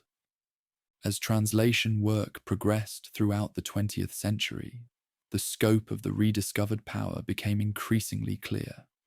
Archaeological excavations at sites across Turkey and Syria revealed the extent of Turkish cultural influence. From the Aegean coast to the Euphrates River, distinctive architectural styles, artistic motifs, and religious symbols testified to the reach of the vanished state. The capital at Hattusa proved to be only one of several major urban centers. Excavations at sites like Alakahoyuk, Kultepe, and Yazılıkaya revealed sophisticated settlements with massive defensive walls, elaborate palace complexes, and impressive religious sanctuaries. The artistic achievements found at these sites, from intricately carved relief sculptures to delicate gold jewelry, demonstrated that the realm had supported cultural development on a scale comparable to its better-known contemporaries. Trade networks that had once connected the state to the broader world were reconstructed through careful analysis of imported goods found at Turkish sites. Luxury items from Egypt, Mesopotamia, Afghanistan, and even distant India testified to commercial relationships that had spanned the known world. The iron technology that had given Turkish armies their decisive advantages was revealed through metallurgical analysis of weapons and tools found in archaeological contexts. The religious sanctuary at Yazilikaya emerged as one of the most spectacular discoveries of the entire rediscovery process. This natural rock formation, located near Hattusa, had been carved with elaborate relief sculptures depicting the pantheon of Turkish deities. The largest chamber showed a procession of gods and goddesses meeting in divine assembly, while smaller chambers contained more intimate religious scenes. These carvings provided crucial insights into Turkish religious beliefs and demonstrated the sophisticated artistic capabilities of Bronze Age craftsmen. Sites throughout the former realm revealed the thinking that had enabled Turkish expansion and defense. Fortress cities positioned to control crucial mountain passes and river crossings showed how the state had projected power across difficult terrain. Weapons caches and defensive installations demonstrated the technological advantages that had made Turkish armies so effective against their Bronze Age opponents. The gradual piecing together of this forgotten power had profound implications for understanding the development of human society.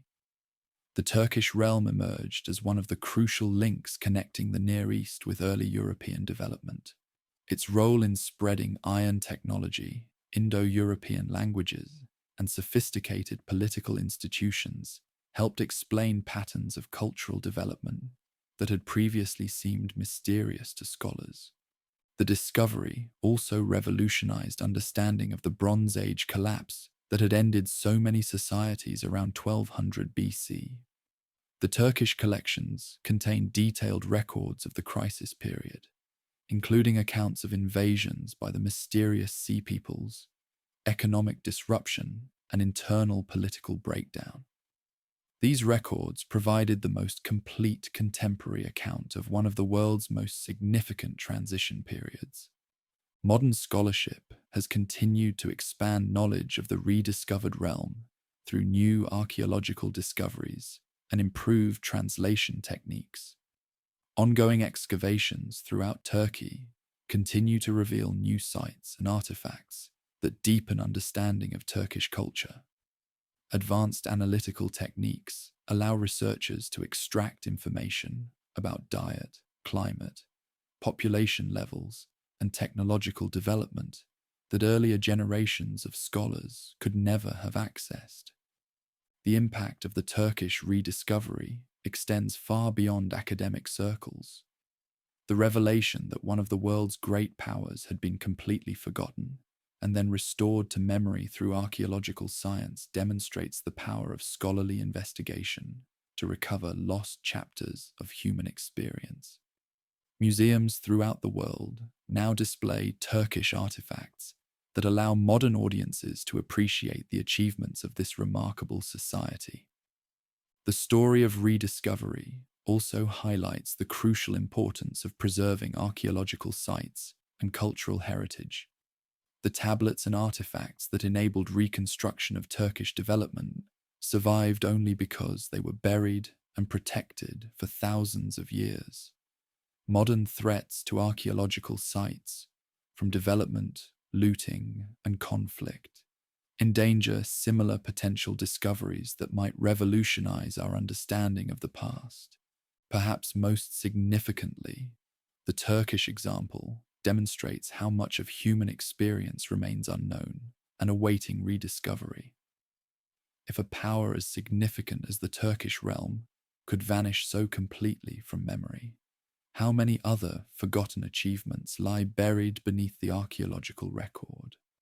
The continuing expansion of archaeological investigation throughout the world suggests that many more such discoveries await future generations of scholars.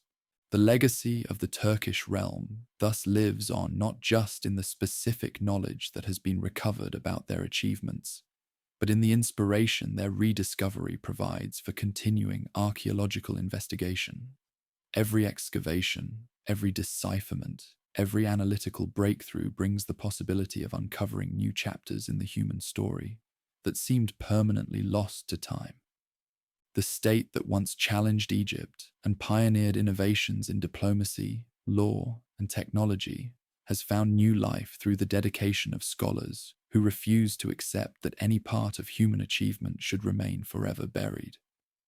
Their success in resurrecting this vanished power stands as testament to the power of human curiosity and the enduring value of our shared heritage. These people are no longer lost. Through the patient work of archaeologists, linguists, and historians, they have taken their rightful place among the great powers that shaped the world and contributed to the development of human society. Their story, from rise to fall to rediscovery, exemplifies both the fragility and the persistence of human achievement across the millennia. In recovering this lost realm, we have not just added another power to our knowledge. We have demonstrated that no human achievement is ever truly lost, as long as there are those willing to dig through the accumulated dust of centuries and piece together the fragments of forgotten greatness. The story of their rediscovery is ultimately a story about our own determination to understand and preserve the full richness of human experience across time. The age of rediscovery continues. Who knows what other forgotten states lie waiting beneath the earth, ready to expand our understanding of what our ancestors achieved and what we ourselves might accomplish.